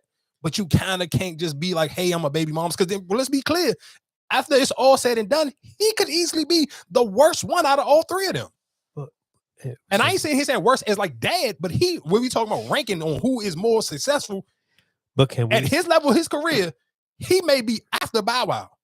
But can we say sometimes people are just trying to please that person, or just trying to, like, you're not looking at, oh damn, he might go up. It's what, oh damn, he might check all these boxes that everybody else didn't check off. And listen to what I'm saying, and that all of that could be true. I don't know, because none of us are in a relationship, and I don't know how Bow Wow treated her, because her and Bow Wow thing, they were super young. Because, I mean, she only 35. I mean, their kid is like, what, 10 or 11? So you tell me she had that kid like 20-something. Oh, she 12. So that's my point. So she had that kid. She a teenager. I won't say she's 13. Oh, so, okay. Well, so still perfect example. So you tell me she still had this kid at 21, 22, 23 years old. So, like I said, young still. So my own thing was still. Because Bow Wow. Yeah, Bow Wow, yeah. Well, he ain't too much older than her. No, that's what I'm saying, but he's older. Yeah, he's older than her, yeah. But it ain't too much older than, I mean, Bow Wow been out for a long time, but Bow Wow ain't in his 40s yet. He's still in his 30s. He's younger than me. Yeah, so that's my point. So it's just, me personally, I'm just, again, when we going back into it's a lot of engagement situations, but it's not enough. Yeah, I need to see them proposals, dog. I need, just for me personally, especially with her, because I just put her in, and I could be my fault for putting her in a different category by just watching somebody on YouTube and not knowing them in real life. But YouTube, to me, sometimes even when we talk about podcasting and YouTube, I do feel like that is a more personality driven thing. This ain't just, hey, look at my pictures type of thing. So you kind of get a better judge for who you think people are, because the way they present themselves on microphone or on camera. But my only question is, okay, if you marry me, we get married, and only lasts 2 years. What you glorify, you're saying, yeah, well, I want us to be married. Then 2 years we divorce and shit goes down the ship. But if we gotta had a child, whatever, boom, boom, boom, or you might look separate ways, but we became better as co-parents, or you know what I'm saying, like us not, dealing with each other in a relationship. But okay, and again, we can even take this out of them just per se and just kind of keep it in if you get having a kid by, especially a football player. We're not even talking about basketball players, because the basketball and money and football money is completely different, especially at his position. Let's be even real. Let's just sit here and say, if y'all don't get married and it's just, and like you said, you're just dating, but we know how that he gonna eventually hit that heel that's going to make his personality, make his swag, make all of whoever he is right now that you fall in love with, it's gonna go completely down when it's time for him to retire. And especially if he got to go out early because of injuries, because literally he had an ACL injury. I don't know what his work ethic like or how strong he gonna be able to bounce back, because that's not one of those little chump injuries. Like, you really got to be a dog to recover from an ACL injury. And let's be clear, for a lot of people, it ain't. For some football players, it ain't no return from that. For some of them, it may be. I mean, let's be clear. It's gonna be him, Aaron Rodgers, and Kirk Cousins. All three of them gonna be coming back from an ACL, and we seen Aaron Rodgers got a different type of dog in him. So I don't necessarily know, but we know for a fact when that money started to be funny, is he still gonna be the same dude? Are you gonna still really love him when that bread ain't the same? Because let's be clear, baby daddy number 2 still rap about you, still brag about stuff that he buy you because you and him is that cool. And he always tell people like, oh, nah, me and Joy really homies. So it's like, is his ego gonna be able to take that when you're not an NFL player no more? Or when that money slow up tremendously? Was he outside? You say is he what? Were they outside? I don't even doing that. Were they ever outside? What you mean outside? Around here? Oh, I mean, nigga, they're younger than us. I don't know. He's 25 years old. How the hell am I supposed to know? He would I wouldn't know. He's not even nowhere near my age group. He would be a customer, not a person that I would have party with. So I don't know. That's why I'm just one. And you know what I'm saying? Like how some people got it. All right, well, I'm just hearing back and forth, different. That's what I'm saying. They're traits. And like how you even said, like you say he's baby number 3. I didn't even know he had other kids. So I'm just saying like how he moved outside, like where he's the type, well, all right, I get, who I want. I got my pick of the litter type of shit. I don't necessarily know if it's that. I don't know if he had his like dating history. I don't know. I don't necessarily know, because I'm not about to make it like I'm some fucking fan of his or like, oh, I even care. He played for the Cowboys. I'm not gonna lie to you. I don't care.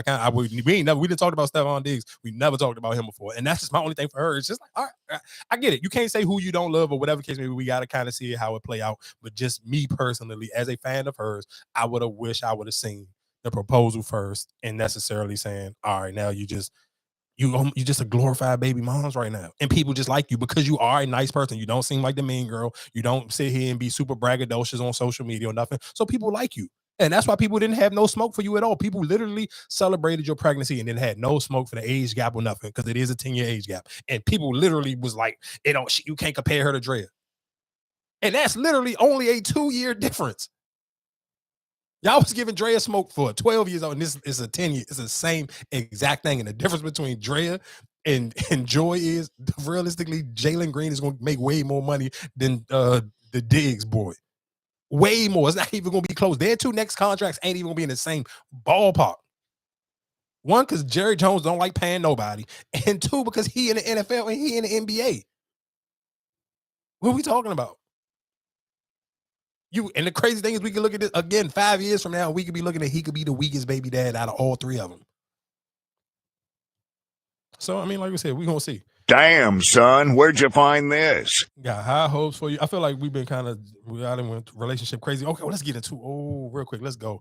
Can we do a round of applause for the Pittsburgh Steelers? I'm gonna be a bandwagon fan as soon as my man put on that goddamn football and get the style going crazy. Can I get some round of applause for Justin Fields and the Pittsburgh Steelers? What? No, hell no. Keep your ass in Baltimore, nigga.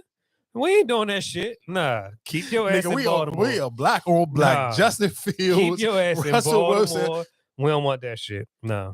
Keep your ass in Baltimore. For the goddamn Pittsburgh Steelers, dog. Justin Fields.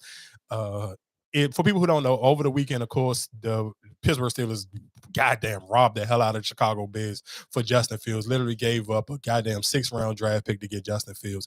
And it's a 6th round? Is it even for this year or it's for next year?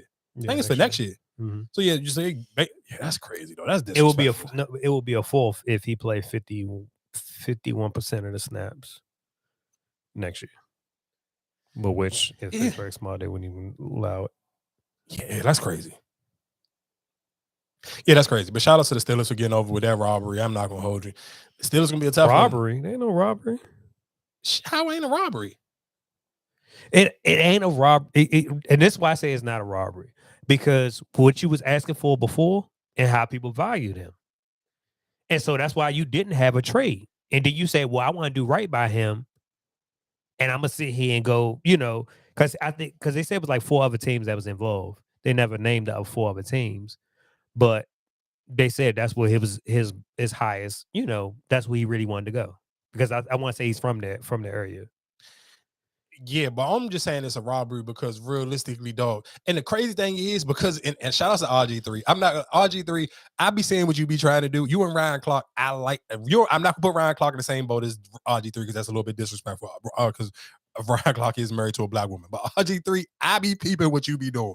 RG3, like, cool, y'all can judge me off of who I'm married to, but RG3 be breaking that nigga glass hard, dog, and he be going crazy when RG3 say I'm gonna give y'all one of the hardest takes because I'm a nigga, and when I get on this camera, I talk so smooth. When I'm on that ESPN camera, I talk differently, and they respect me in a different way. I'm super. His energy is welcoming. So when white people watch RG3. It's welcoming. It's not. It don't come off very aggressive. What he say? If he with the Caleb Williams thing, yeah, I think that was kind of crazy. But I just like that he said it still. He said it, but at the end of the day, would do it work out for you? If you say, I mean, if I'm Caleb Williams and I say I don't want to go to the Bears and then I go to the Redskins instead, fuck no, I would not. I mean, he might want to. The Redskins, he's from here though. Yeah, but he that shit don't work out. That's more pressure on you. I mean, yes and no, because it just but that's the last person I want to hear from. RG3 was the last person that they, you know what I'm saying? Like, even that was their last top quarterback that they had. Franchise quarterback. That was the last person they had. That was their franchise quarterback. Mm-hmm. Yeah, I hear what you're saying, but if I'm okay, and he's the only person where he's speaking from experience. If let's be clear, if we sit here saying who made a bigger deal about their last quarterbacks for the last, let's say, 20 years compared to if I'm a Chicago Bear. No, because and compared to the Redskins, I'd rather go play for the Redskins. You got Kirk Cousins got the bag, and they made RG3 a goddamn. No. But that I think that's just RG3. You went beyond your football. I can't say that because RG3 his was shorter than anybody. Yeah, but he know, and well, I mean, of course, it was a different owner. But he know how that dog. This fan, let's be clear. Washington got the most delusional fan base of all time. If Caleb Williams came to play for Washington, boy, they will cherish this man like Jesus. I don't think so. You crazy as hell. It's just the same boat as Chase Young. Because it's a local kid. I get it. I don't feel but a quarterback and a defensive player is two completely different things. And but that's my only thing is even his perspective of what I've heard. Like I said, I'd never seen him play. Or whatever, but they were saying like he's more of a drama, you know. He got an and even like a lot of the college coaches was saying his whole, you know, he's the way he plays is more dramatic, and I don't think that's what the Redskin fan base will want. I don't know. I can't realistically. Because I mean, the last time we talked about him jumping in the crowd, crying, covering his face, crying to his mother, right? Yeah, of course. I mean, which is cool, but I'm not. I still don't. I just feel sorry for him because it's just let's be clear. It's a lot of Chicago Bears fans, white and black, that felt the same way I felt about Justin Fields. And that's because like I said, that's the cool thing I like about creating content, because you kind of get the feel from different people. You get, especially on different platforms, you got different fan bases, different audiences. And I look at people, look at it like, don't get it twisted. This is with the Justin Fields thing. I'm not even making this a race thing. I'm dead serious. That Chicago Bears fan base was real live, split 50-50. Like, I feel like the people who really, like, you a troll on social media, you may just sit here and act one way, but it was a lot of people. He said, look at the last game he played in Chicago. They had the big Justin Fields, keep Justin. Like, oh, they really wanted Justin Fields. So what I'm saying is if Caleb Williams if he go to Chicago and he wet the bed, oh my God, dog. It's going to be crazy. I think about it. Look at how much people have praised him and just hyped him up. Like, that hype machine on him is crazy, dog. And that's why when we was talking with our younger brother yesterday, and I was sitting here saying, if I'm at some of those sports networks, I would fire some of these people behind how crazy they've been going to bed for him. Like Colin Cowherd. No, I would, of course, Fox not gonna fire him because he's probably there outside of Nick Wright. He's the only person that they got, so you can't fire him. But his hype behind him has been ridiculous. On them, he been taking the hugest dump on planet Earth on Justin Fields for the last year. I don't know what Justin Fields. And I seen somebody. I don't know if this was a real rumor or if this was true, but I seen somebody said that Justin Fields dated Colin's daughter before, and he must have did her dirty. I don't know if that's a true story or not, but so the point is, even if that story is out, that lets you know how crazy Colin is talking about Justin Fields. But my whole point of that is if that's them building up Caleb Williams and he go to Chicago, and now that he got way more weapons, because that's clear as day, like, okay, they got a running back now, you got wide receivers, you got all these other extra pieces around. If he go there and they don't have a better record this season than they did last year, all right. Watch what I tell you. People, they gonna keep a tight eye on him all year long. And I wouldn't, me personally, I wouldn't want to be in Caleb Williams' shoes. Not with that Chicago base, because it's too much. Like that fan base was literally like Justin Fields too much. And then it's like, if I don't come in now, I have to sit here and win at least 10. You probably realistically, you probably got to win at least almost 11 games. Because what they want, I think they won 8 or 9 this year. So you got to win 10 or 11. You realistically, the way they hype you up, you got to make the playoffs, dog. I don't even know but to see, that's my thing about even when the last time when they went to the Super Bowl, that was with Rex. Who was that? Rex. What was the last quarterback for the Redskins? Rex Grossman. One of them, I think it was one. Who they played? They played Peyton Manning. I want to say. Yeah, they played Peyton Manning. Yeah. And so even that era, I'm like, then right then, that was probably like your best season. That was with Brian Urkel. You know what I'm saying? Like at that time, you talking about record wise. So that's why I say, even when you say, well, how I guess Justin Fields, I think a lot of people look at his numbers. His numbers didn't add up to the wins. So Justin Fields might have put up incredible numbers, but it didn't equal out to wins. So that's why I feel football. It's a team sport. It can't. I mean, you can put up crazy numbers, and you're absolutely right. And I think that's more so the thing. But I think as a quarterback, that's where they kind of look at it. It's like, well, damn, you caught in it, because even with like Carl Ham or whatever, they might say his numbers don't add up to, I guess, the hype. I mean, we're gonna see. Like I said, I wouldn't want to be Caleb Williams. Like I said, that's gonna be a lot of pressure. He gonna have a lot. You think that's a big shoes to fill for him?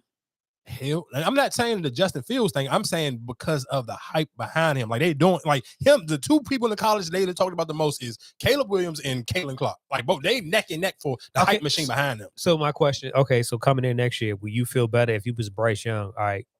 Yeah, because I don't have no. Guess what? The Bryce Young conversation gonna be over. Nobody ain't gonna be thinking about me. I mean, and when you play in Carolina, so you can kind of do whatever in Carolina. Ain't nobody really paying no attention until y'all really making some noise. Does that really stink?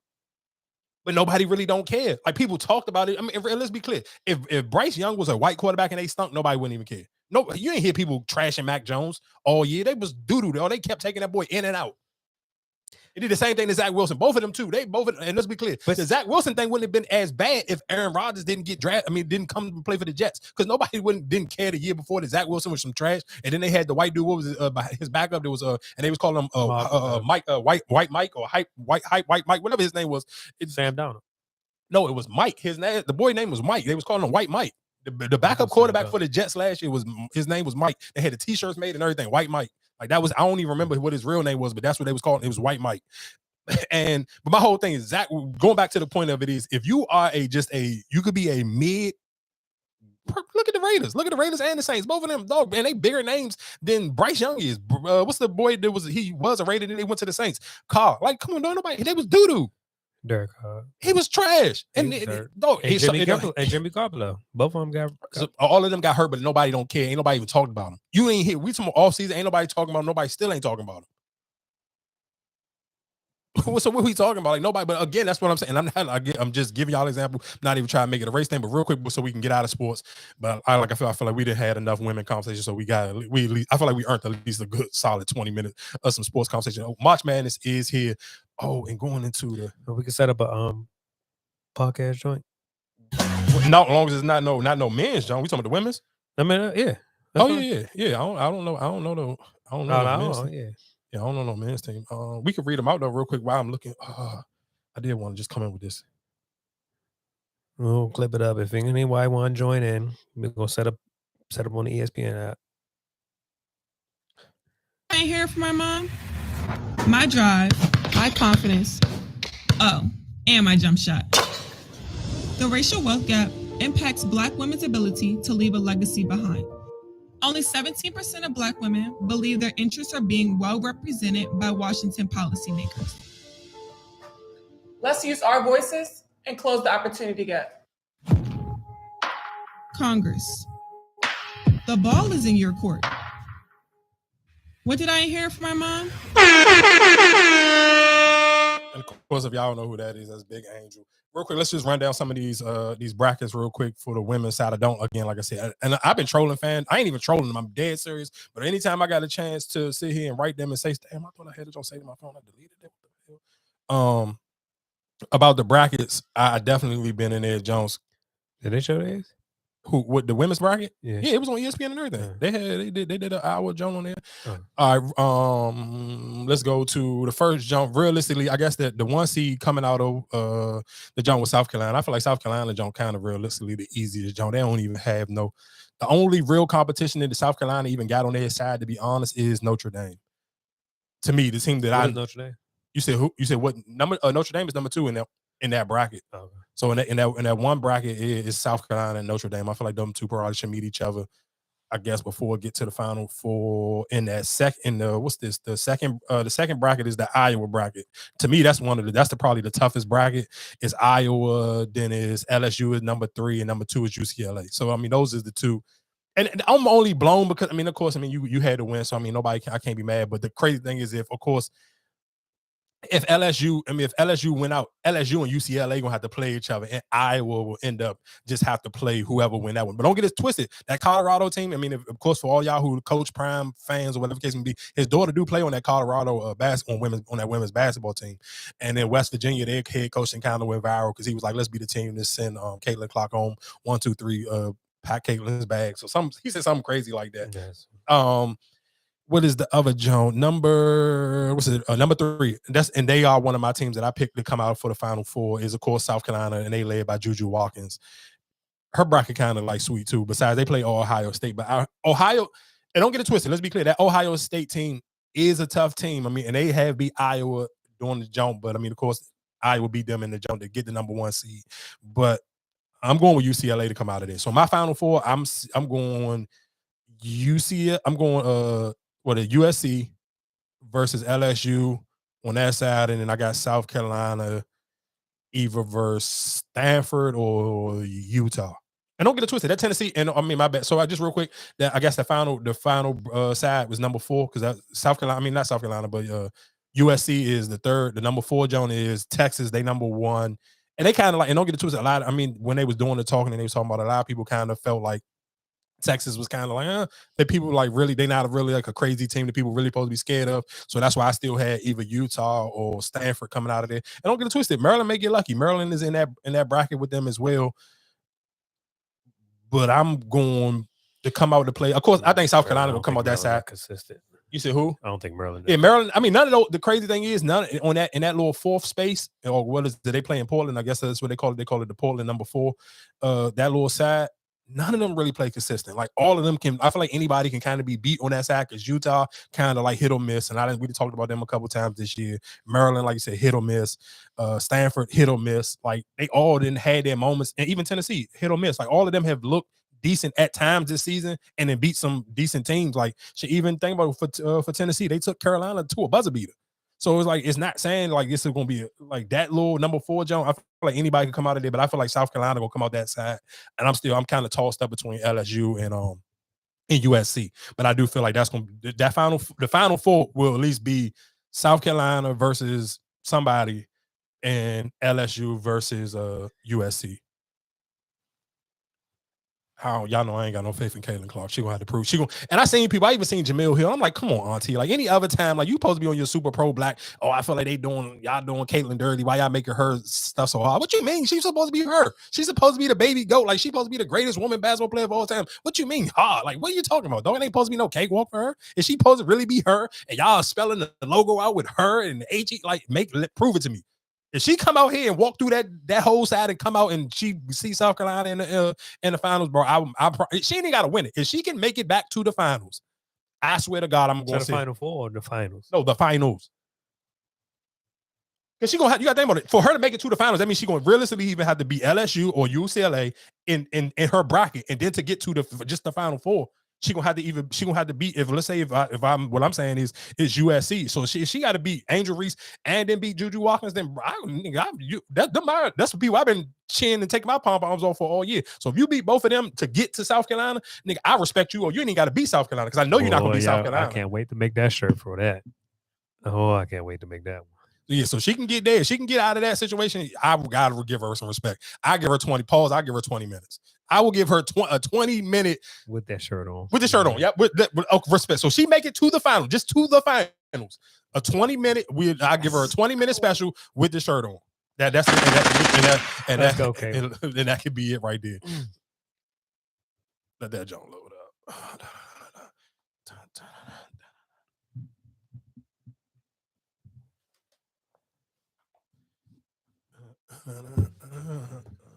Bow, bow, bow.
Get it sexy. Get it sexy.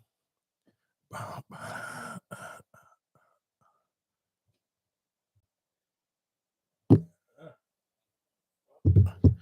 I'm blind as a bat dog.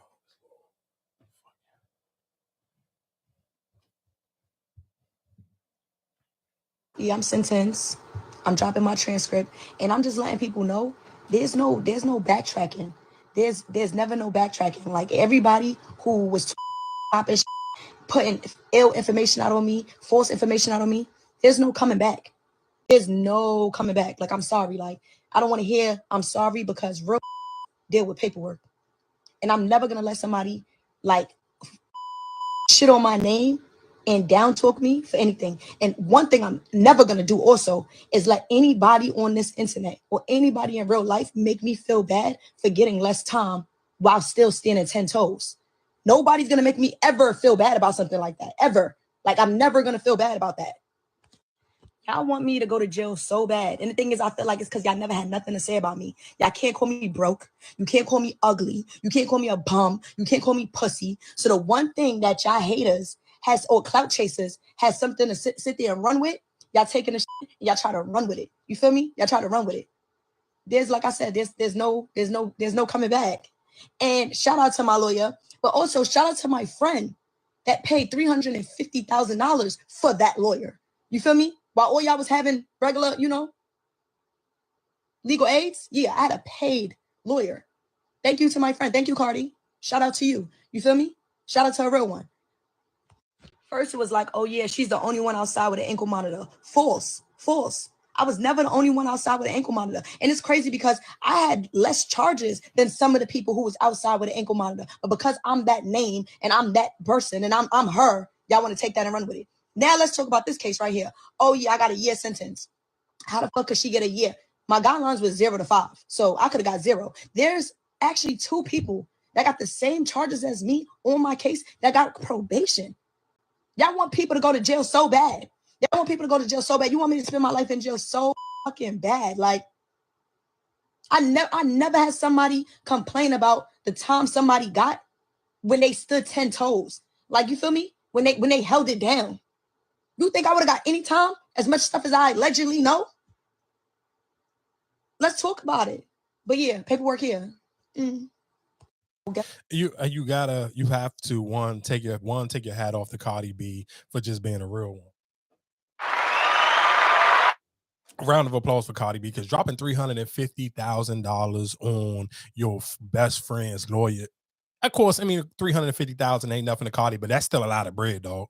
And that's you gotta really love your friend and really be able to hold it down. And I do respect of course, I mean, I love Star Brim. Y'all know I am a podcast junkie. So I remember when Star Brim had a podcast, like, and her podcast used to go crazy. That way she talking right there, she used to talk OD crazy, like, and drop the B's on them crazy. Like, y'all know how the blood situation, like, she played the B game heavy. Like, she was really like one of the ones.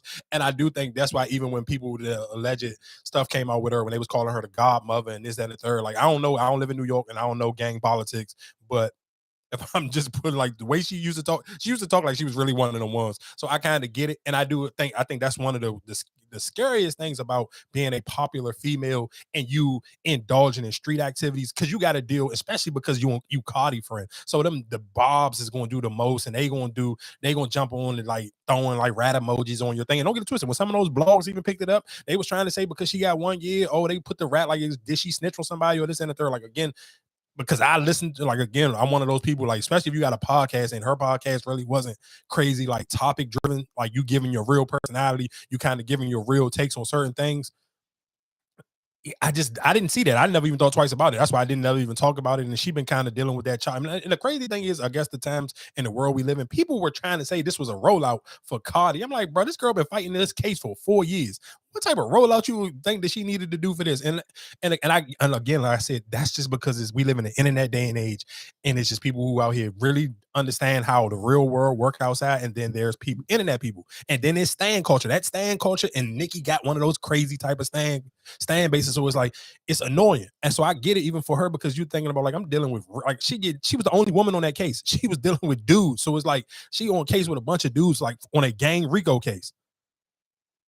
So I'm sure for her, it was kind of like, I shouldn't even be on the internet, even have to talk about none of this. But again, because Cardi is your best friend, and then of course because you are realistically people like you, the enforcer. And I respect, like I said, again, when she was even doing, she kind of even thought like, that, am I supposed to shout Cardi out? Because people was thinking that, oh yeah, like they was trying to grab her and try to pull Cardi into it. Because I'm sure most of y'all remember, even when 6ix9ine was on trial, he tried to throw Jim Jones and throw Cardi name out there and to put them with affiliations with Bloods and all. So it's like, yeah, so I get it. Even when she was kind of like, she thought twice, like, that, should I even really shout Cardi out for, you know what I'm saying? Like, because she's still thinking of her friend. I'm gonna protect my friend the same way her friend protected her by paying $350,000 for a lawyer. That is just saying that number is crazy. I really don't care how much money you got, bro. $350 on a lawyer is OD. $350K. Just think about this, the people who hear my voice right now. Who do you love that much that you would spend $350? And you can, I mean, if you want to put an asterisk by it, like, yeah, okay, she spent the bread, because of course that's kind of helping Cardi kind of not get, you know, like, she know I'm gonna pay for this, and that's gonna be boom, that's gonna erase me from my name getting brought up in anything, because that's my only real affiliation. Which really, I mean, if y'all got to go do your own homework, if you got to go listen to early Cardi B interviews, and then you can put two and two together if you want. But shout outs to Star Brim. Shout outs to Cardi B.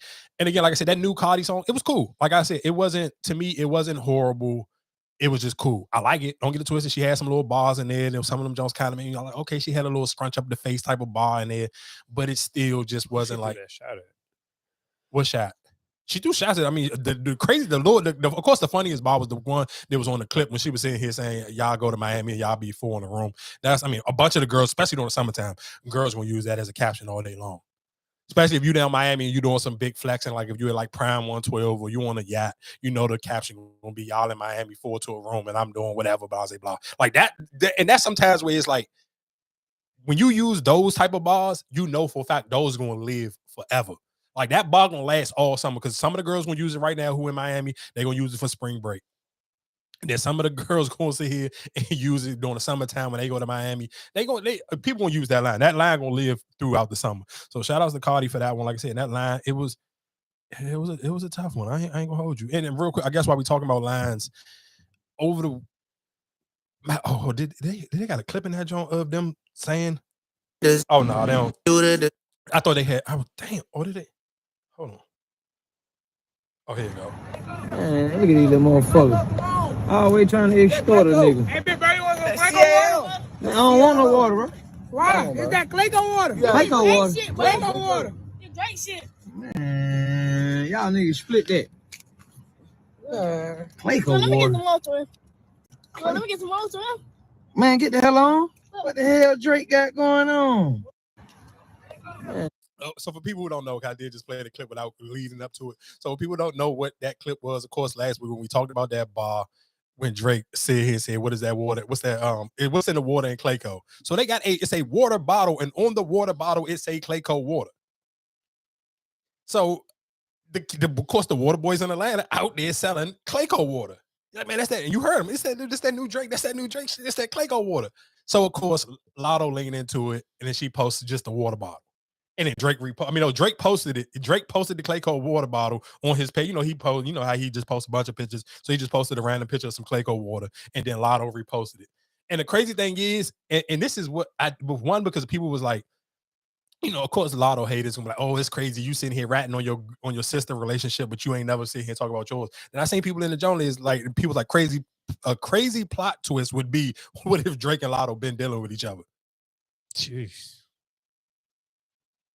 And that's the crazy thing, because she never told y'all who her boyfriend was. Yeah, that's crazy. And just because you seen her leaving out the joint, like nobody don't, and that was a crazy plot twist. And I was like, man, you could be right. What if it was? No, you're right. Because you wouldn't know. How would you know? Definitely be a twist. That'll be the crazy. And the crazy thing is, and again, when we talk about the Bobs and how crazy Nicki fan base is, he played it off like 21 Savage and all that stuff, and he's the whole time. That's a smart move. That could have been. I don't blame. Hey, I ain't mad at you. Hey, you want to keep your shit quiet, and that's the best you way to do nobody it. To sit here and pay attention to you, and you throw it off on somebody else. That's a smart move. Smart move. It's chestnut checkers. But then the crazy thing is, again, when we talking about just the Bobs and how crazy that community is.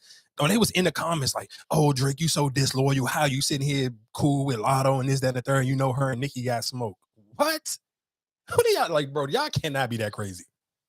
You can't be that crazy. And realistically, no, I think a lot of us, I ain't gonna say a lot of us, just the Bobs. Y'all got to realize, dog, I don't necessarily know how crazy cool Nicki, Drain, and Drake and Wayne is. Like, I don't necessarily know that. Like, we all want them to be more cooler than they probably realistically is, but we really somebody don't. said that. I don't know about what I seen there. Somebody was like, I think oh yeah, I'm about to play it right now. Ebro said it.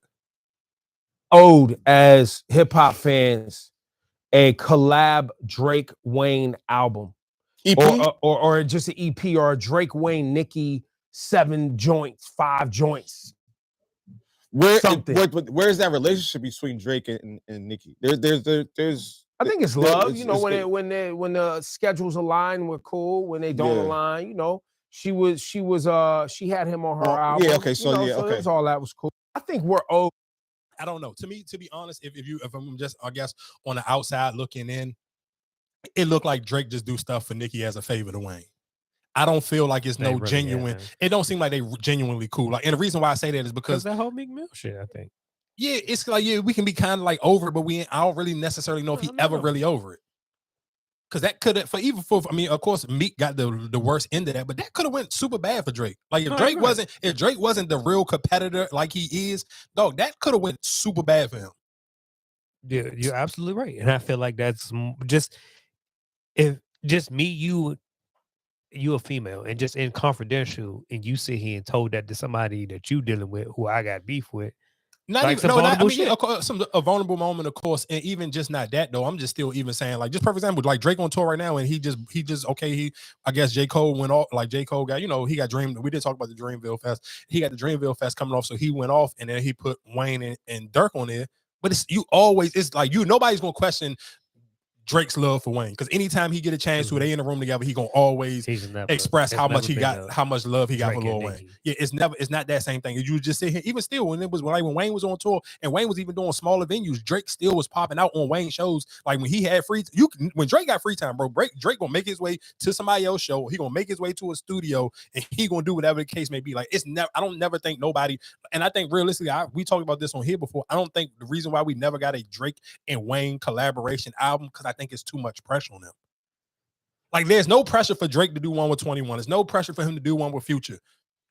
To me, the two people that he gonna have the most pressure on doing an album with, and people gonna have expectation for it to figure out what it's gonna sound like or what it should sound like, will be Ross and Wayne. Like, think about because think about when him and Ross put out a song, and if it is not up to the caliber of what them two normally do together, people even judge that. I would say it was more pressure with out of them three. I feel like, what's the three? Who the third person? I would, even with Nicki. I mean, I'm just saying, like, if you could take Nicki out, I don't know any. Okay, all right. So just with them two, yes, it's more pressure with Wayne than it is with Rick Ross. I think the pressure almost equal though. I'm not gonna lie. I think that I don't because I feel like even with Ross, a lot of his songs is just a genuine. I feel like it's not too much of us overdoing each. You know what I'm saying? Like I get what you're saying. Kind of like an even kill. Mm-hmm. But with Wayne and Drake, it's just like, all right, I can't let Wayne out rap me. Oh, I can't. You know what I'm saying? Like I feel like it's a more competitive. I feel like with Drake and Ross, it's all right. We just both it's an even kill. You know, whatever it is, it come out that way. But I feel like even with Wayne, it's still gonna be a competition. With Drake, it's still gonna be a competition. This is like if it's Kobe and LeBron on the same team. Yeah, no, of course, no. I agree with what you're saying. I totally agree with what you're saying. But I do think it's the level of competition, one. But then still, people are going to have the expectation on. It should sound like Kanye and Jay-Z, like that, like because who those two are and who they are to their. I don't think the Ross and Drake would have to be a Kanye. No. I'm talking about Wayne and Drake. I'm talking about Wayne and Drake. Drake. People are going to compare it to Watch the Throne, where it's like Wayne can do one with 2 Chainz. Nobody don't even care. Like you like it or you don't like it. It's not no expectation about it. But if Wayne and Drake sit here and say, "Hey, we put out a collaboration album," bro, people are going to critique that album from beginning to end, from the ad libs to the beats. So if realistically, and yeah, it's no way in hell we gonna do it. Because it's not like, oh, what's their relationship? Because nigga, every damn near every Drake album is a Wayne feature on it. Mm-hmm. I think the only one that didn't have one is probably the most recent Johnny just put out. That's the only one. All the rest of them, from Certified Lover Boy to whatever, all them other projects, dog, Wayne is all over them Jones. So it's just like, yeah, I don't know, dog. I ain't gonna hold you. Like I'm not mad at them for not rushing to ever accomplish that one. Like I get it. To me, that just was like, yeah, I don't know. That would be a tricky one. I'm never mad at them for skipping out on that one. While we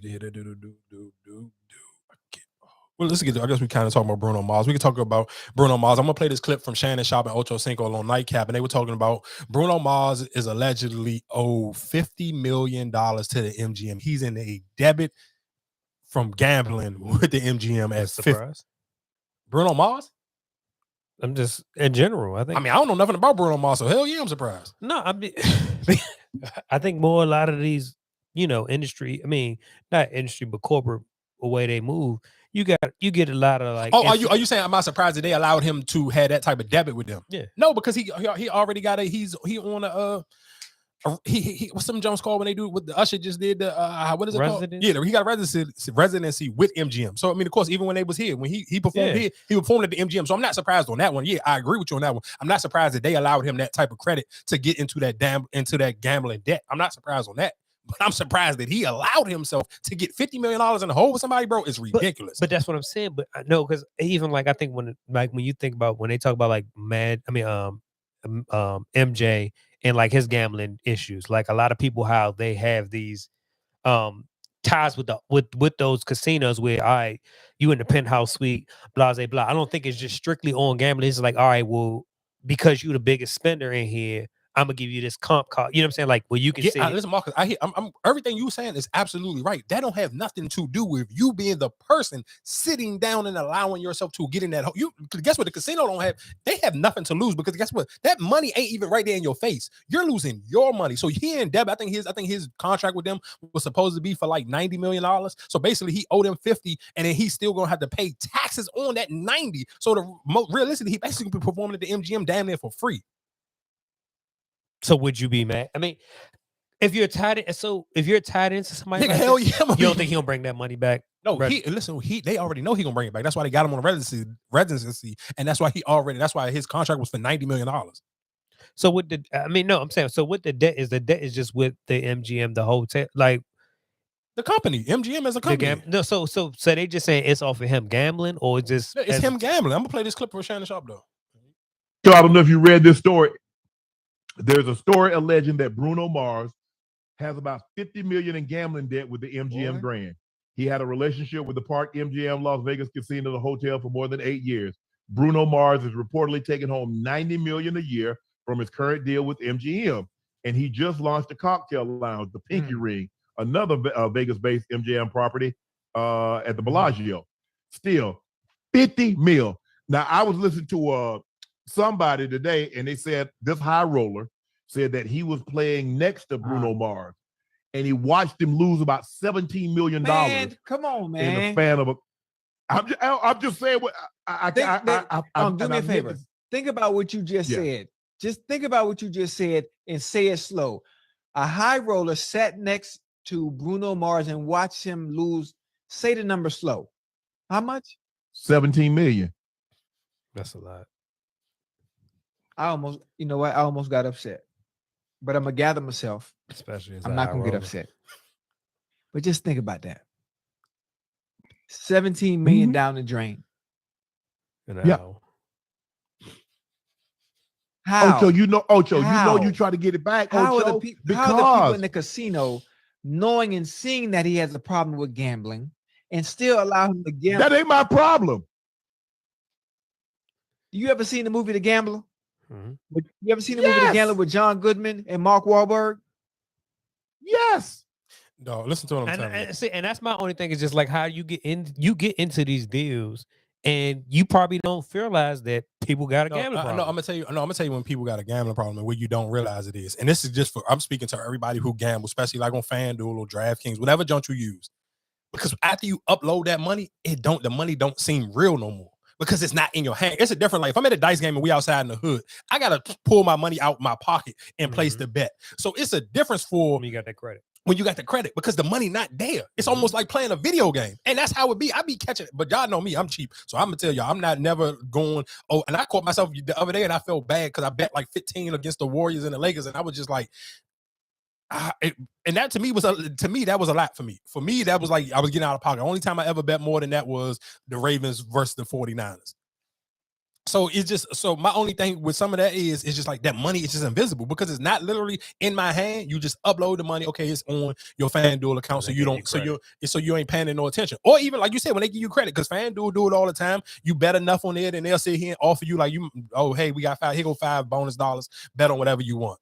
Or if you bet on, like they doing it for March Madness right now, if you bet on, you make a bracket on their John or whatever case may be, they'll give you some bonus money. So that money is free. So now you're just getting a little bit more crazy, a little bit more spicy with your bets that you normally wouldn't do because the money not there and you feel like it's free money. So for Bruno Mars, if he already know, I'm already basically the MGM looking at it like this free money. We don't have to, because if I'm the MGM, it's almost like it's a win-win for me. Instead of me giving you $90 million out of our pocket, we giving you this invisible money that's not there anyway. You just lost $50 million, and that money wasn't like you had $50 million in cash and you just betting it and you losing it. This is a $50 million credit, so you never even got to see this bread, dog. That's why you got to be careful, because I understand how easy it is, because when the money not in your hands, like I said again, it's a different. If you're at the dice game, you outside in the hood, you putting down the cash, you taking out the money, you see it's right there in front of you. But when you sitting here gambling with this invisible money and it's not in front of you, it's so easy for you to just keep spending and you keep betting. Because you'll think twice about when you got to pull out, say, I'm going to bet 500. Oh, we betting 1,000 on this hand. You think twice about when you pulling that 1,000 out and it's in front of you. Again, that's how you seen that when that story with Offset and 42 Doug, because that money is right there. It's in front of you. That's why them dice games get a little bit more crazy, because the money in front of you. But you talking about betting invisible money, it's a lot trickier. Well, my only question with that, I mean, of course, none of us work in the hotel type situation, but I'm just like, if he got his, his residency, he got, whatever, he got a penthouse suite. But then let's just say if Bill Gates coming that week and I want that suite, but I can't knock him out because he in the residency. So that's what I'm saying. Do they also add that in, like, damn, I'm missing out on this? I'm sure, let's be clear. The difference between, I guess, Bill Gates, if it was Bill Gates and it was Bruno Mars, is Bill Gates can't make the MGM no money. Bruno Mars can. So if you asking if I'm the MGM, who I'm going to treat a little bit differently between Bruno Mars and Bill Gates. Bill Gates is just a name in the junk. He going to spend some money. Bruno going to obviously spend money, and he going to make us money. Because I can't make no money with Bill Gates being here. But that's my only thing is I feel like when you say with the gambling situation or whatever, and it's just like, all right, if Bruno's in there, it's just like the dude said he was in the high rollers, so I'm pretty sure everybody don't have access to that. Of course, but even still, is it like a cutoff? Like, oh, if you ain't putting $1 million. No, yeah. You got. I'm gonna tell you the closest thing that I've heard before, just from regular people. Like I think it's a game. It's called Baccarat or something like that. I heard Drake rap about it. That's the only reason why. But I've talked to people who actually bet. You have to spend a certain amount of money to even be able to sit at a Baccarat table.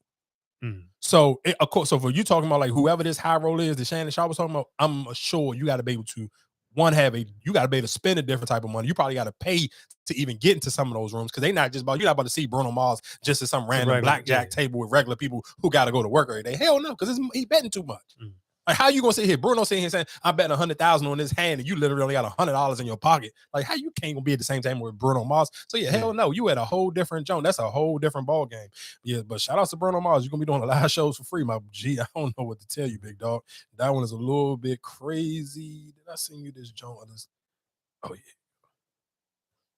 Good morning at 8 degrees below zero in Fairbanks, Alaska. Day 2 of Planet Fitness Saga. I came in Monday. There's a man in the women's locker room shaving. A little girl sitting in the corner. She could have been 12 years old. I don't know how old she was. In a towel. Kind of freaked out that there's a man shaving in her locker room. Well, I was offended. I took a picture of him and I asked him, why are you there? You're a man with a penis. Why are you in the women's locker room? And he justified by saying, I'm queer LGB. And I said, you shouldn't be in the women's locker room. Well, I left. And as I said this morning, I got canceled. Planet Fitness is defending the man in the women's locker room, the man with the penis, rather than the child sitting in the corner with a towel wrapped around her. So people, I just want you to know, this is weird. It's not good. Good morning at 8. It's rather disturbing. So I would like for you women to stand up and have a voice and stop the shenanigans. You have authority. Use your authority. I took that picture because I felt like I was in an unsafe space. And so I'm probably going to go report this to the police today, but I just want to tell Samantha and Joe that work there and own it, thank you so much for canceling my membership. You saved me the trip. Have a great. I'm not gonna lie to you, that's crazy. I can't even imagine, like, I'm not even gonna screw the kid part. Let's take the kid out there. I can't imagine a man being in a woman's locker room. Because even, of course, y'all know I go to the gym. If you're new here, I am a gym advocate. I go to the gym a lot. Even when they have women cleaning up in the gym, they'll put a sign in it at the beginning of the locker room, inside the middle of the gym, at the back where you may be going into from the pool, to let people know, hey, there's a woman gonna be in here cleaning up the men's jump. And the crazy thing is, no shade, but they even, sometimes even in certain jumps where it may be a little bit more of a manly girl, like they ain't putting in like the girly girl in front of the front desk who like all the dudes flirting at for her to come in and clean the jump. No, they kind of putting like the Manny Fresh looking broad in there to come and clean the bathroom out. So niggas really kind of don't care. Like, you gonna show her, you ain't gonna be just, you still maybe meet out because you don't care, because you know for a fact she ain't looking at your meat because she might got a strap on bigger than yours. But I can't imagine if I'm a woman and I'm sitting here going in the locker room and it's a nigga in this joint with his junk swinging and he wiping himself down, like, bro, and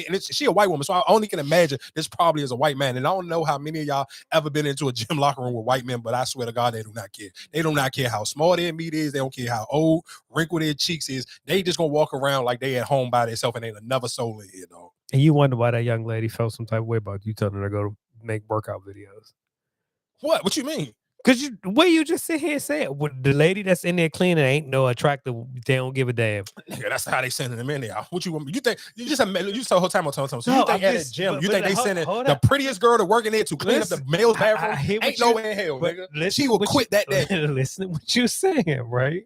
And then you sitting there telling, yeah, go make videos in the workout gym. And now you're just saying, well, damn, I gotta lose weight to look a certain type of way. But you just said a woman who looks good can't go in the bathroom. So that's why I said you got to think about some women, how they might take that a different way. I mean, I hear you. I'm just telling you what happened. It's the truth. I hear you, but yeah, I'm shout out to that woman. I'm not gonna lie to you. That would blow me. If I was just a regular woman in the gym and some dude in here, and he, like, especially if he ain't got, like, I may not be as crazy if he got his own pair of titties. Like, if he kind of really going through the transition part, he got like some double D's, and he got a meet. I'm okay. I may not be because then realistically, I'm just imagining that she's saying this is a regular dude who's saying I'm I'm a woman, but he still don't got no titties. He ain't took no type of hormones on. He may just not got no facial hair, but he still got a meat and he don't got no boobs. Like, nah, I'm gonna look at it crazy. You might not feel as unsafe if he had some double D's. Like, he still had some big titties and had a penis. You probably wouldn't be as crazy about it. But you looking at him where it's like, okay, he just still real live a man, but just sitting here saying he a woman, like, nah, that's crazy. My only thing, just because I do have kids, and there's just certain things, just like with certain people can portray an image or even say, yeah, well, I'm still, this is what I'm doing, and still being there doing wrong.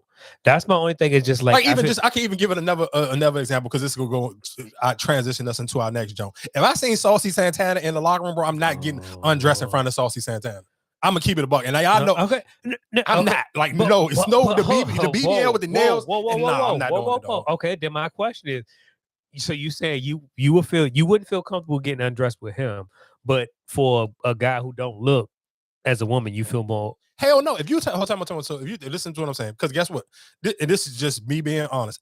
If I'm on the soft, I'm not even getting butt naked in front of a bunch of women. Now, if I'm on the hard, it's a different ball game. But if you're sitting here saying, if I'm in the locker room and it's a dude and I cut, that's why sometimes when you're in the locker room, you changing, I cut my music off. I want to hear my surroundings. If I hear a nigga, girl, that bitch is crazy, and you're going like that, I'm not sitting here about to get butt naked on the soft in front of a nigga who like to take dick, because I'm gonna look at you like, I'm gonna judge you like a woman. I wouldn't show a woman my soft dick. I'm not showing no gay nigga my soft dick. Are you crazy? Why would I do that? Dog, it's not like I'm gonna have the same level of respect I got for a woman. I'm not gonna get naked in front of. I'm not getting naked in front of a man who like to take pipe. I'm sorry, it's not gonna happen. Dog. My dick ain't hung like that. I'm not about to sit here and lie to y'all. A lot of y'all niggas like the dick cap. I'm not about to do it, dog. I'm gonna take my ass to the locker room, to the bathroom, and get in the stall and get undressed. I'm not getting undressed in front of no. Nah, I'm sorry, it's not gonna happen. It ain't gonna happen, dog. Let that joke load.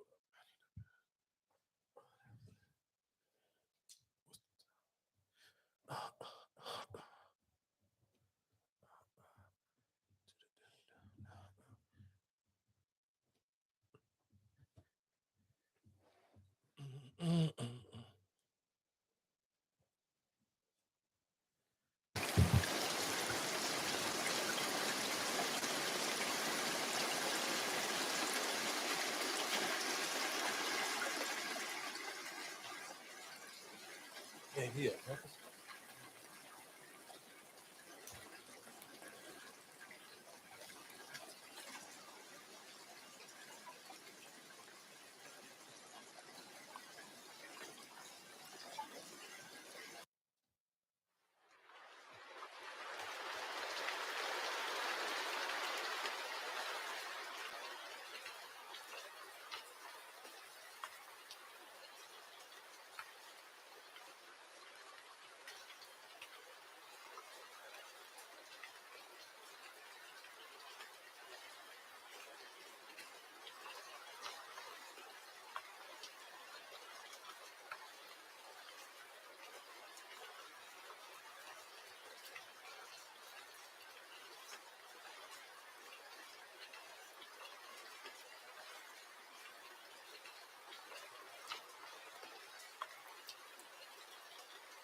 You know, I just want to say, you know, Look, it threw me off. It right? did. I know it's gonna throw you off. That's why I said. I've never seen somebody with nails and the beard.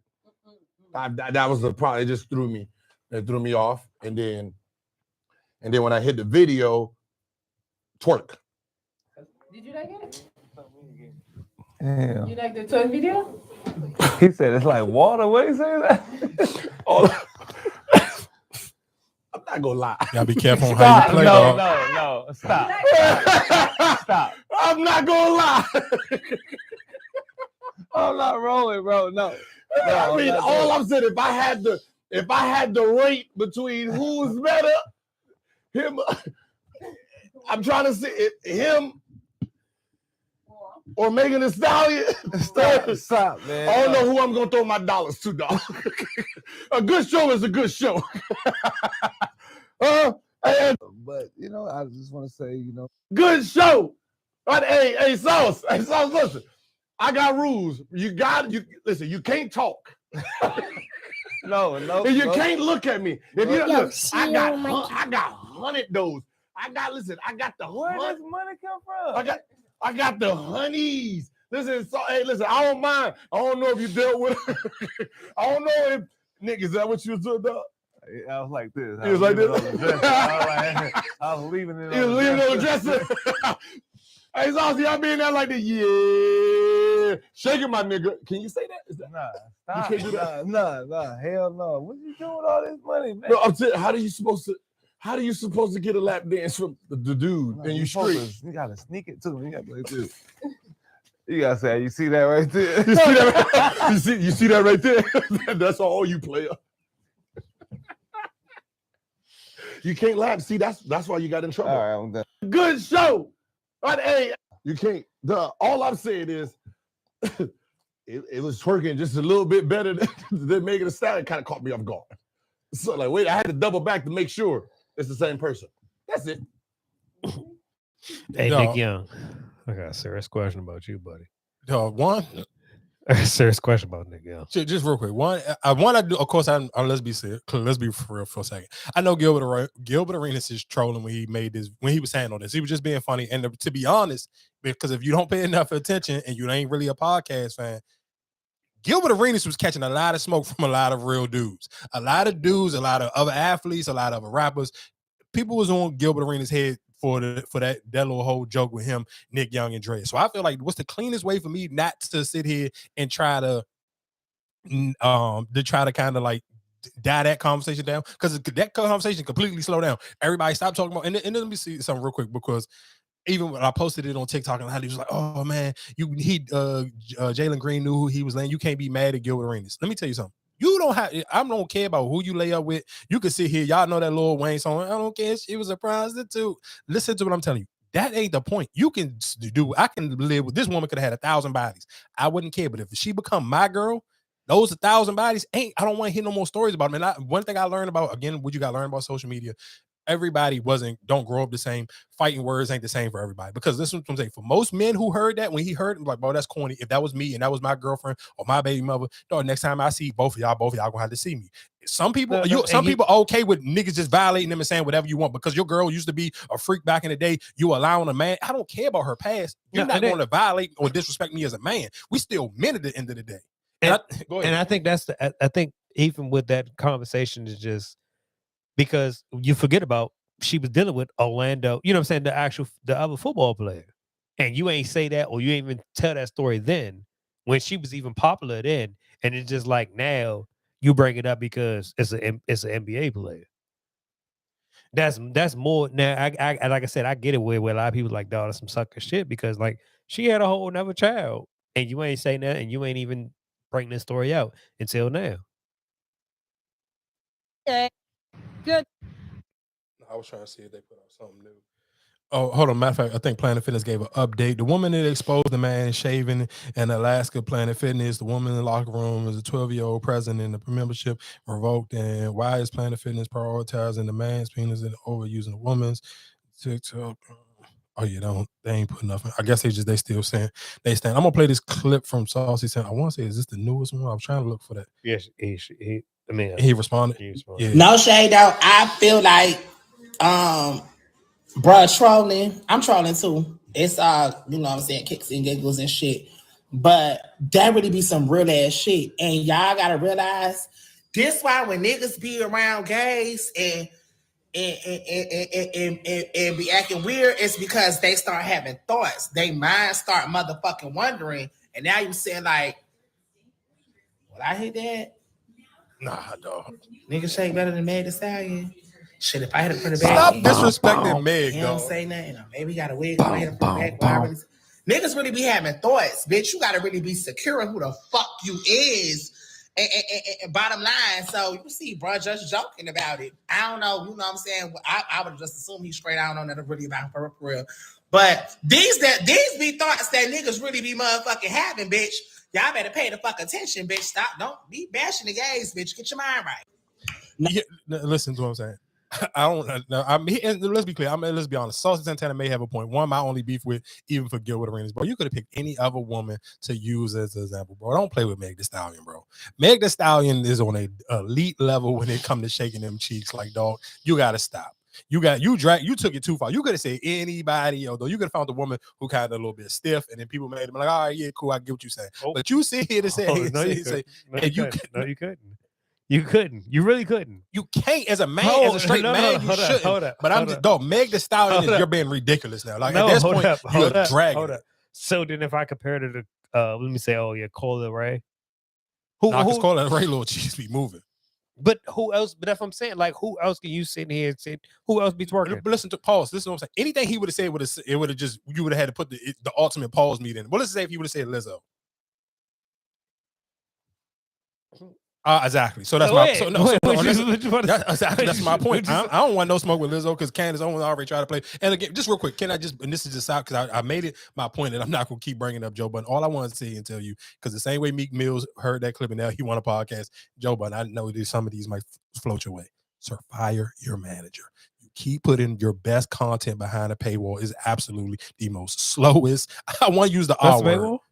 Yes, it's out. It's on Patreon. Nobody, and guess what? Nobody again. That's no, I thought that was his. What was the humans on? But he put this. It's normally on YouTube, but he put this on Patreon. So if people don't know what we're talking about Joe Budden sat down with Candace Owens, and again, just the same way you fumbled at Dr. Umar, bro. You're not supposed to put. I'd rather you just upload a bunch. Of course, I don't because I don't pay for it. So maybe I'm just speaking out of. But I would, to me, the business mind in me would be, let me just. I'd rather you almost like on your Gucci Man mixtapes thing. Upload a bunch of content on behind the paywall, but your best stuff you need to put it out for free because you just lose the oomph behind it. The money can't be like people still gonna pay regardless. You're not gonna get new people to come and pay to hear you talk to her, but you would have got viral moments. The John would have did numbers on YouTube. You still would have got paid. You could have just uploaded. If you want to feed your Patreon people, just upload more content. They don't care. They just there for the content. They're not even there for you to interview people anyway.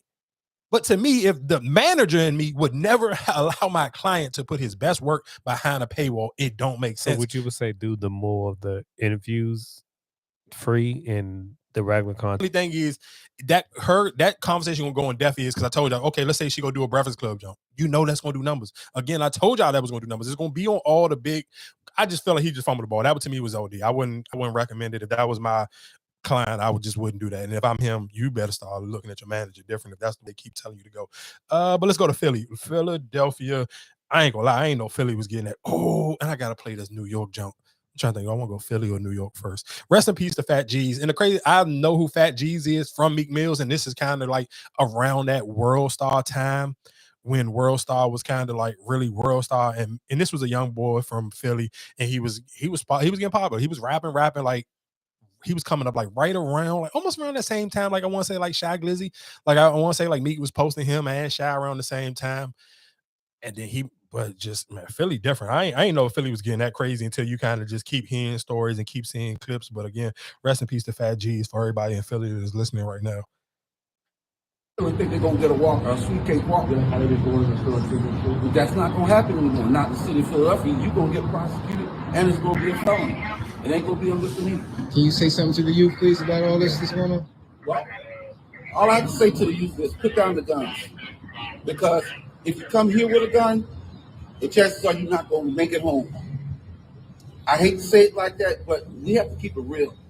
This is Philadelphia. I've never seen it like this before, where young people shoot up a bus depot station 40 rounds and shoot innocent people. Something must be done. I say this to the parents. Go in your children's room, tear it apart, and find that gun. Because when they kill somebody, that's on you. You can't say, well, my child ain't. You know what your children are doing. It is your job. That's your house. You own it. You are the commander in that, chief in that house. Go to your children's house, your room, and look for these weapons. Stop it before it's too late. Either you bury your child or you going up to prison every month visiting your child. And I mean, you can't really. I mean, I'm sure I ain't think about it before playing that audio. It wasn't as clear, but just even it was a jump where it was. Man, I want to speak on it locally because they did have an incident with the young man in Adelphi, Maryland, where they lowered the little boy in a parking lot or whatever, and somebody pulled a gun to his head, and they kicking him and stomping him out, and then the video stopped, and it was an upload, and it's even today in this society, it's just it's happening everywhere for sure, and it is kind of fucked up. It's just like how these kids have access to these guns, and we talk about elementary, middle school. Not this happened. It was in a younger, you know what I'm saying? Like even that young man who came on the bus last year, you know, pointed, it's sad because so many kids have access to guns instead of the right stuff that they need to be having access to. Library, you know what I'm saying? Like of course. I mean, just like he would, even what he just said though. People, like, I mean, parents have to again, and I know we always had these conversations on here, and sometimes I mean, you take the side of the parents where you kind of don't want to put all the pressure and the blame on the parents, but dog, it starts just like the dude said, dog. These kids live in your house. We like where you sit here saying like, are they stashing the gun outside? It's not even coming in your house. Most of us won't believe that, and most of us don't. Like we know that ain't the case. These kids is bringing them in the house, and y'all just allowing the kids to close the door. You never going into their room. You never really kind of figuring out what they got going on, and then that's how come you keep hearing all these wild, crazy stories. And like you saying, elementary school kids, middle school kids, like the age is getting so low, and then it's just getting because we do live in an age where everybody putting stuff on camera. And the crazy thing is, your kids see. If I'm a kid and I see one person do something on camera in maybe a whole different city, then I can, oh damn, I can do the same thing. This person keep bullying me or whatever, or I don't like this dude or whatever the case may be. I'm gonna do what I seen this person in, let's just say Chicago did on camera. I'm gonna do the same thing and whatever the case may be. So it's just like you're not paying attention and not watching what your kids are watching and what they're putting into their mind. And so you kind of don't know what's triggering them or what their thoughts is going to be, or even again, how are they getting these guns and how are they going from school to home or whatever the case may be. And no parent never finding these guns. Like you never hear the story of, I was in my kid room cleaning up the room and I found the gun. Like these never, like for all these young kids that keep catching all these cases and doing all these things, how we never hearing those stories and no parents finding these kids guns in their room? Because like he said, most parents, they not doing it. And we kind of, like I said, I understand as parents and y'all all have your own work days. You got your own, you still trying to have a dating life. And that kind of go back into the conversation when we were talking about being married. And that kind of can, I'm not saying that it will eliminate it, but it can make it a lot easier to eliminate. You gonna need your weekends free because your spouse already in the house with you. Instead of sitting here trying, I need a date, I need to go here, this and the third. Now you off, you've been gone on the weekend. You got this little vacation, you got booed up, you get flowed out, and now your kid just roaming, doing whatever on the weekend. You leaving them with whoever for a weekend. It happened, dog. We can't, like, I'm not saying it happened to everybody, but we gotta start calling some of these things and having people accountable for them, because it's too, for one, I feel like it's just too many excuses. Yeah. Okay. But me speaking as a father, and even on this whole situation, a lot of things is just depending on how your situation go and how active you are and what you see and what you know about and how you even communicate. I feel like it all plays a role.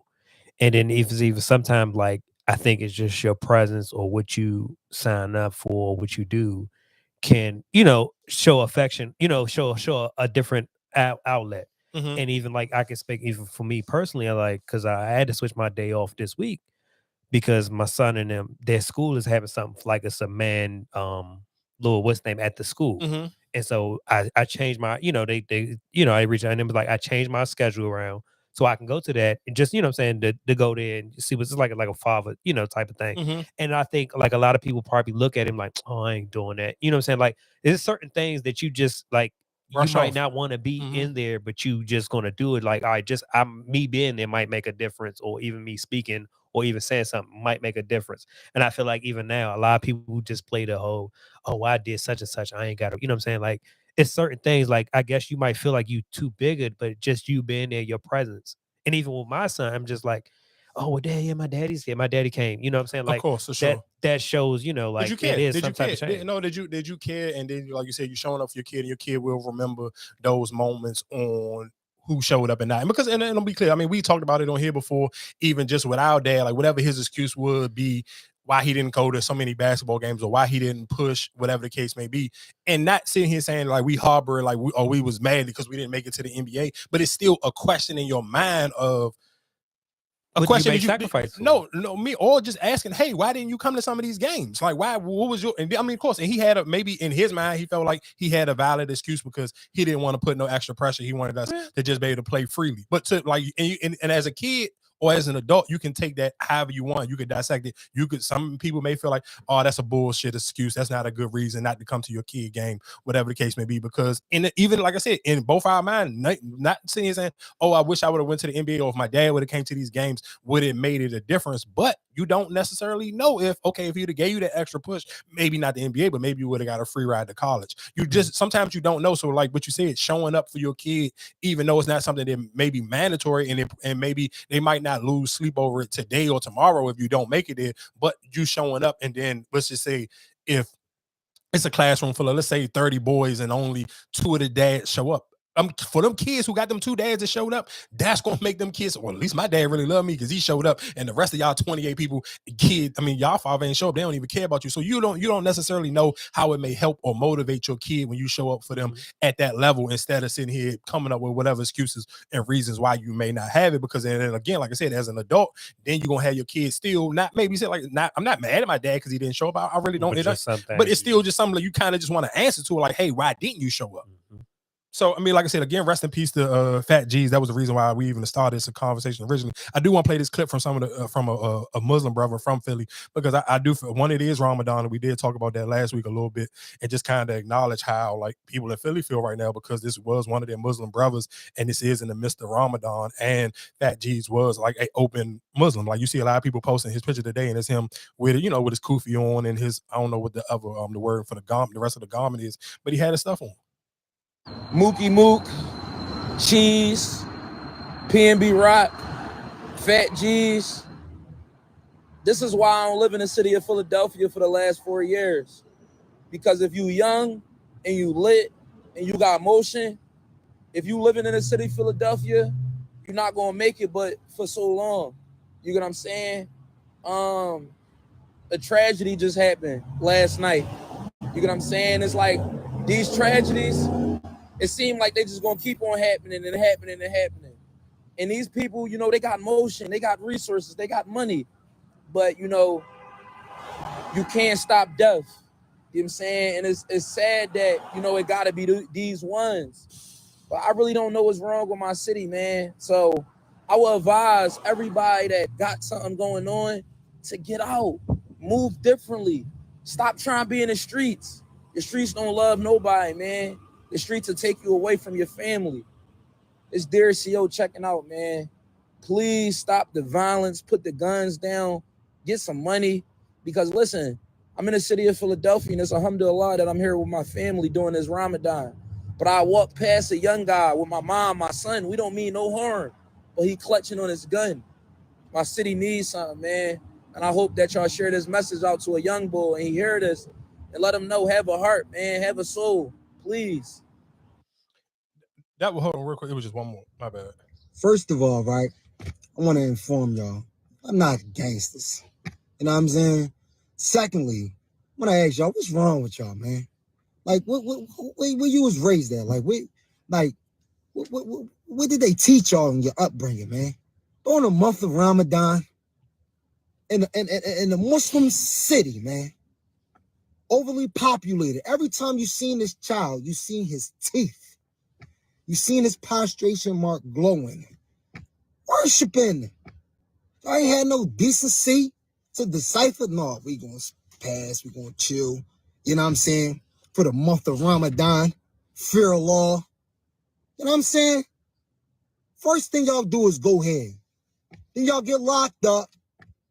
And so like I said, I just wanted to play a couple of those clips because like I said, and the crazy thing is when you see those or hear these stories, you kind of sometimes we all live in our own cities, we live in our own bubbles, and you kind of just think of like it's only here in my city. It's not going on nowhere else. Wherever you hearing all these other stories, and you kind of just be like, wow. And I see but my only question with that, like it just happened recently. No, this happened Sunday night. So when he say that, do everybody with it? No, I mean, so just listen. I mean, if you live in the DMV, I'm sure y'all remember at that time where it's like you probably got to be at least in like, I'm gonna say, if you're probably like 33 and older, you probably remember like when the DMV had that moment where like everybody became Muslim. Like at the CFE, it was like everybody and their mother had their kufi on and had the long, I don't know what it's called. Like, I ain't gonna call it a dress, but whatever their long thing is that they wear, like everybody and their mother. The CFE, that's all you seen. And the reason why people were becoming Muslims because it was basically like, of course it's something they pick up when they're in jail, but it's supposed to be like,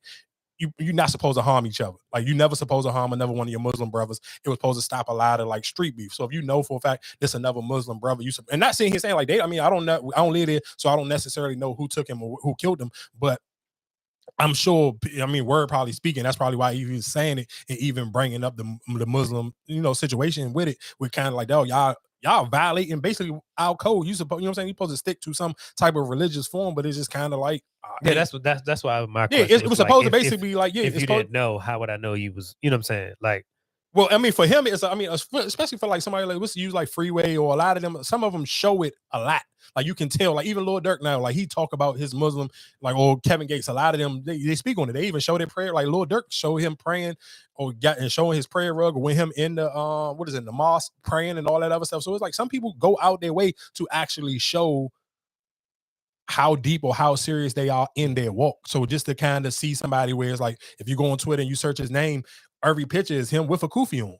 So it's like you kind of really get to see him like he was in his thing. And even when the dude saying like, you see him, man, so he did actually show. He showed it, saying that he a Muslim. So that's why I was just wondering, like, if was he one who really didn't show it, but he no. I'm sure. You gotta think about it. In Philly, like the dude was saying in the clip, in Philly, that is a big thing. Like the majority of their city is it's a Muslim community. They got a huge, probably one of the biggest Muslim communities in the United States is in Philadelphia. So it's kind of like, you get it. So I'm just gonna play this last clip since we kind of here on this little space and play this clip from here.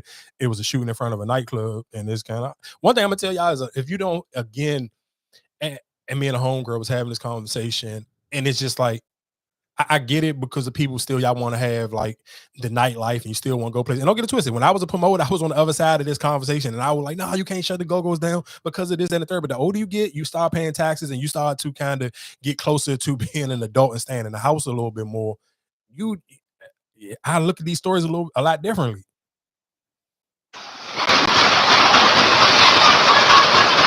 This Ring camera video shows people running after several gunshots were fired at 3:01 in the morning Sunday.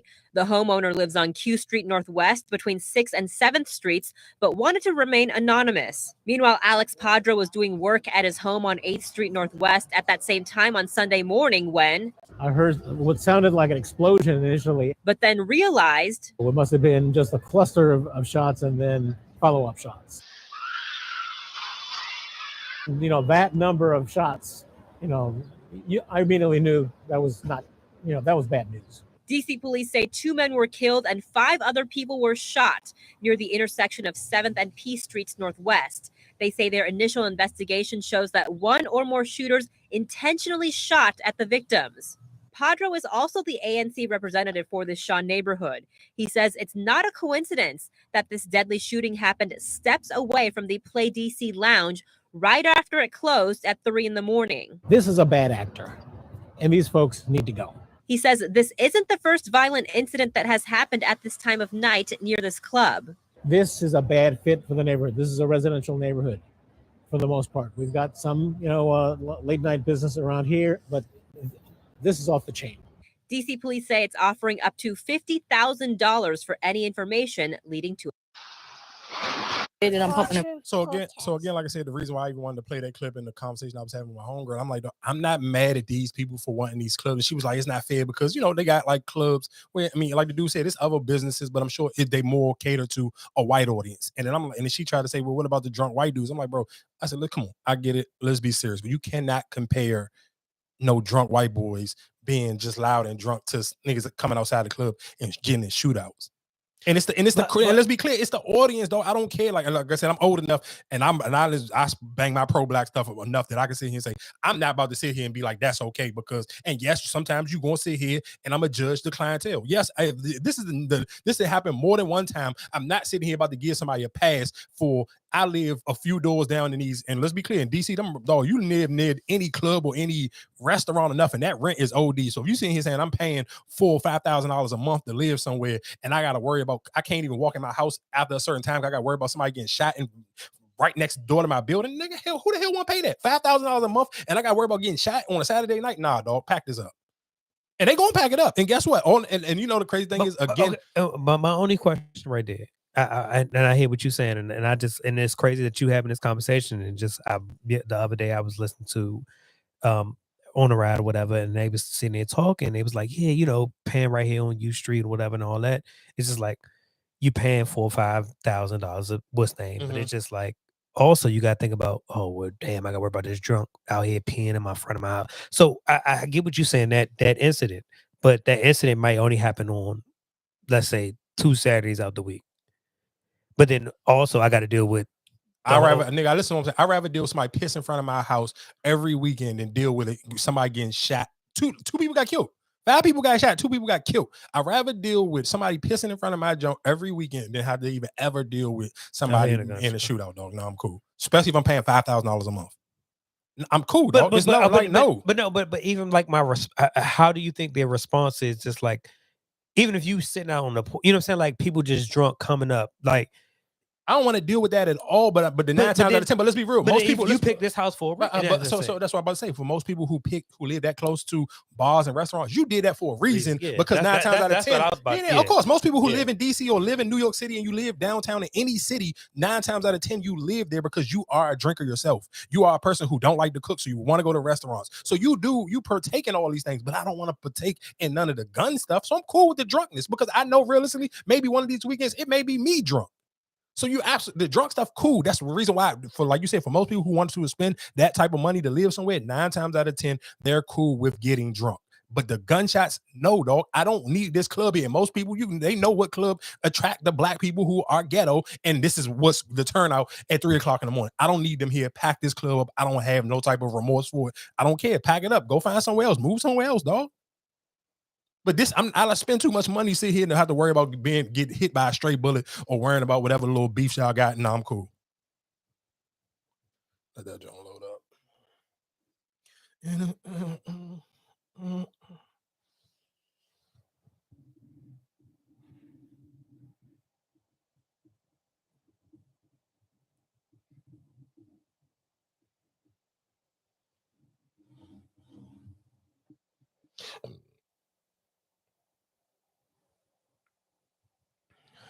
Get it sexy. Get it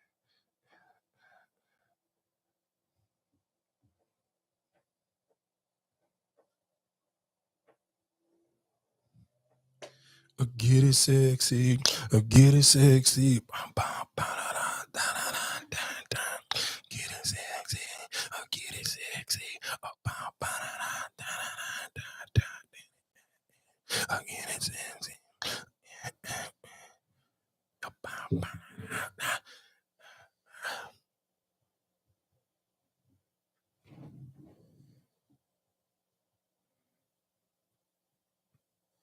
A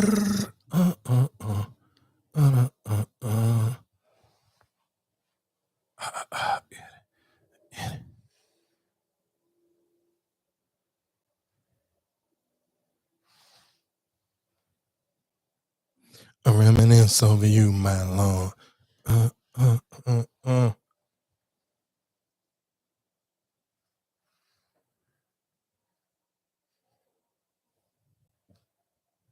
A reminiscence over you, my Lord. I just want to say something.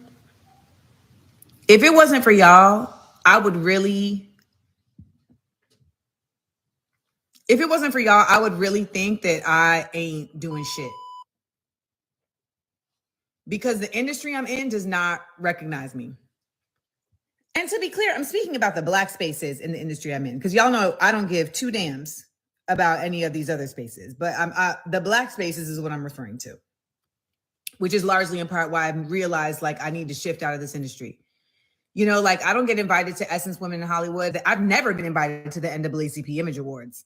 I've been nominated for an Image Award. Never been invited to the NAACP Image Awards. Never been honored at Black Girls Rock. Like I've hosted these events, you know what I'm saying? I literally hosted the BET Awards in 2020 in my house, and I was not invited to the BET Awards since. So I just want to thank y'all for always reminding me that I really am valuable, because the game and the industry that I've been in has never let me know. I just want to say something.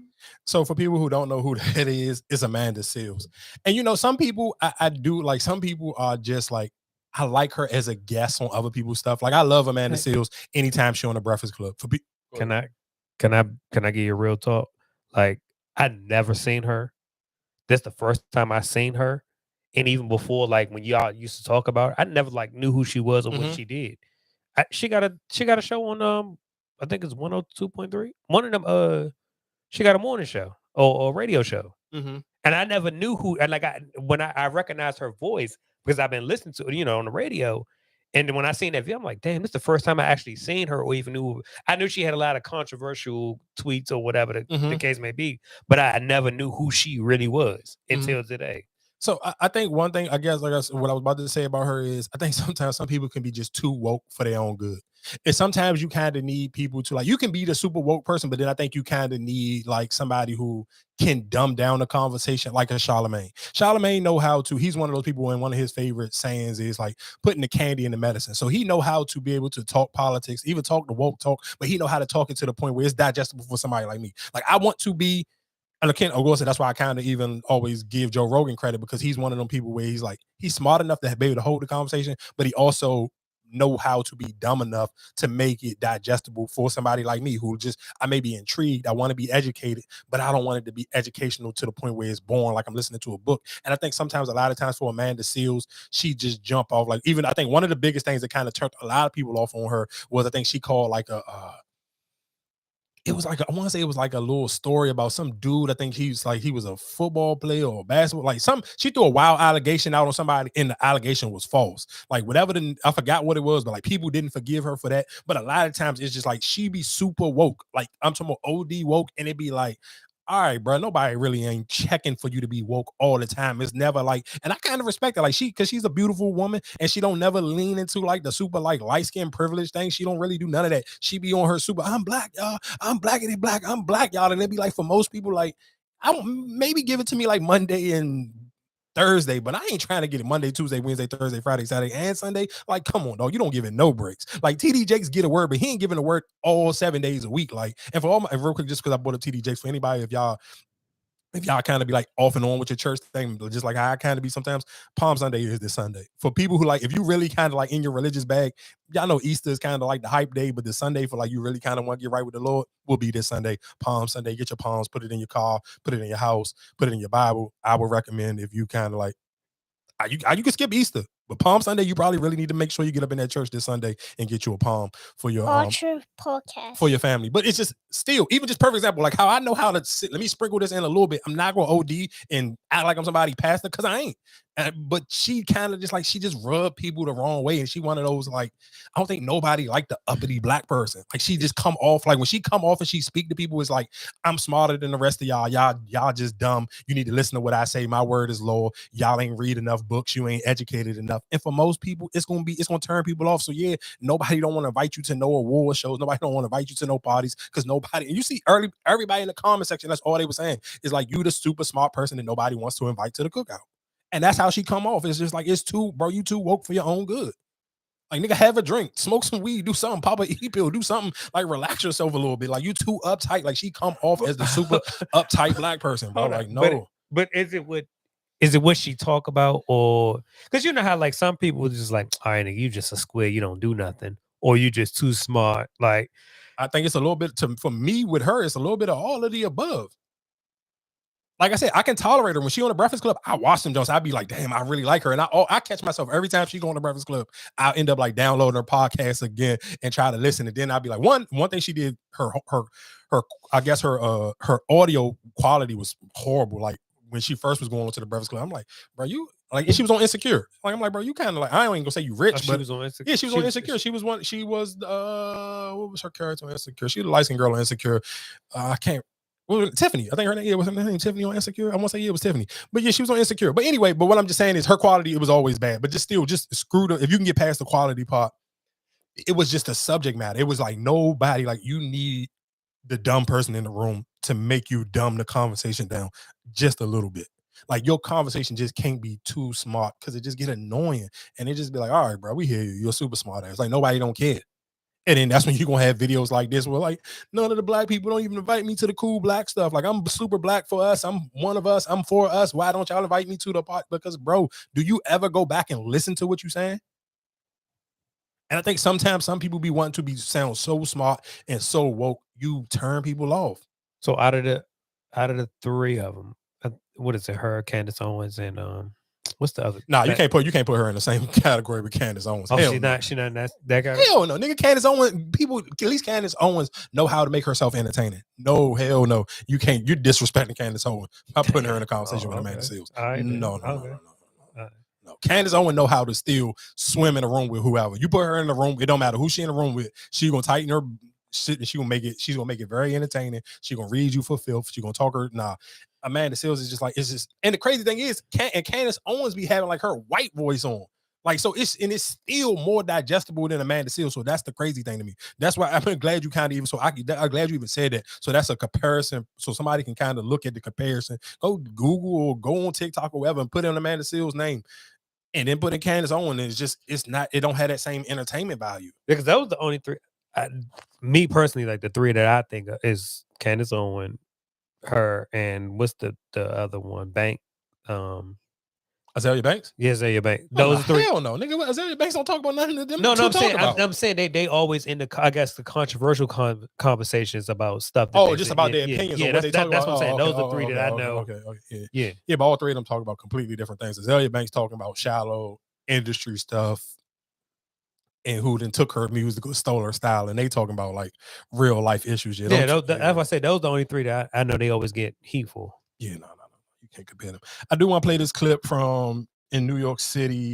It was on the train. So I paint the picture for you a little bit. It was basically, it was a fight. It was a fight on the New York subway. And of course, I mean, for people who may have heard, New York City is supposed to have been tightening down on their subway security and supposed to have been getting, I think one said like, I forgot how many, it was supposed to be the National Guards or something. They were supposed to be bringing other people down there to come and patrol and basically patrol it and do the security work there.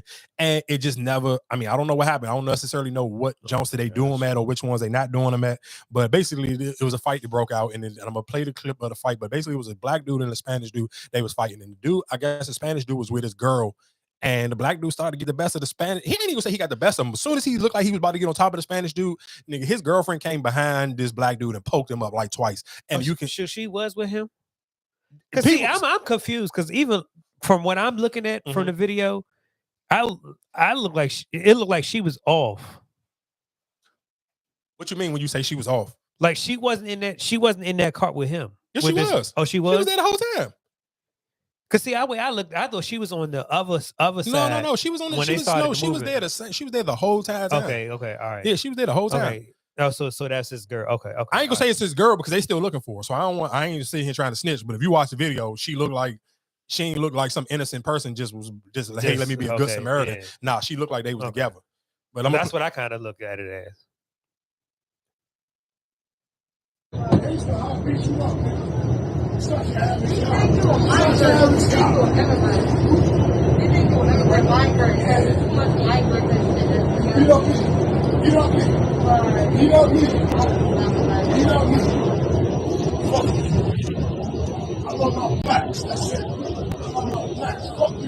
Not my bad, because I'm listening back to it. I don't know. It just sounds crazy in my ears. That sounded the whole way. Yeah, I don't want to sit here and play. But anyway, I guess it's kind of tie up the story. So anyway, he kept pressing the dude out. The black dude was pressing the Spanish dude out, and he kept saying, "You don't want to see me, boom, whatever." So they squared up and they was dancing around. They literally in a subway train, and they like bouncing back and forth, squaring up, like who about to swing first. And it took a minute. So then they got to it. Black dude, like I said, as soon as the black dude started to get on top of him, the Spanish lady came from behind him, poked him up, like, and at first I thought when I'm watching the video from a different angle, it looked like she took the knife out of her bag. At first I thought she took the knife from out of the back of the black dude's, it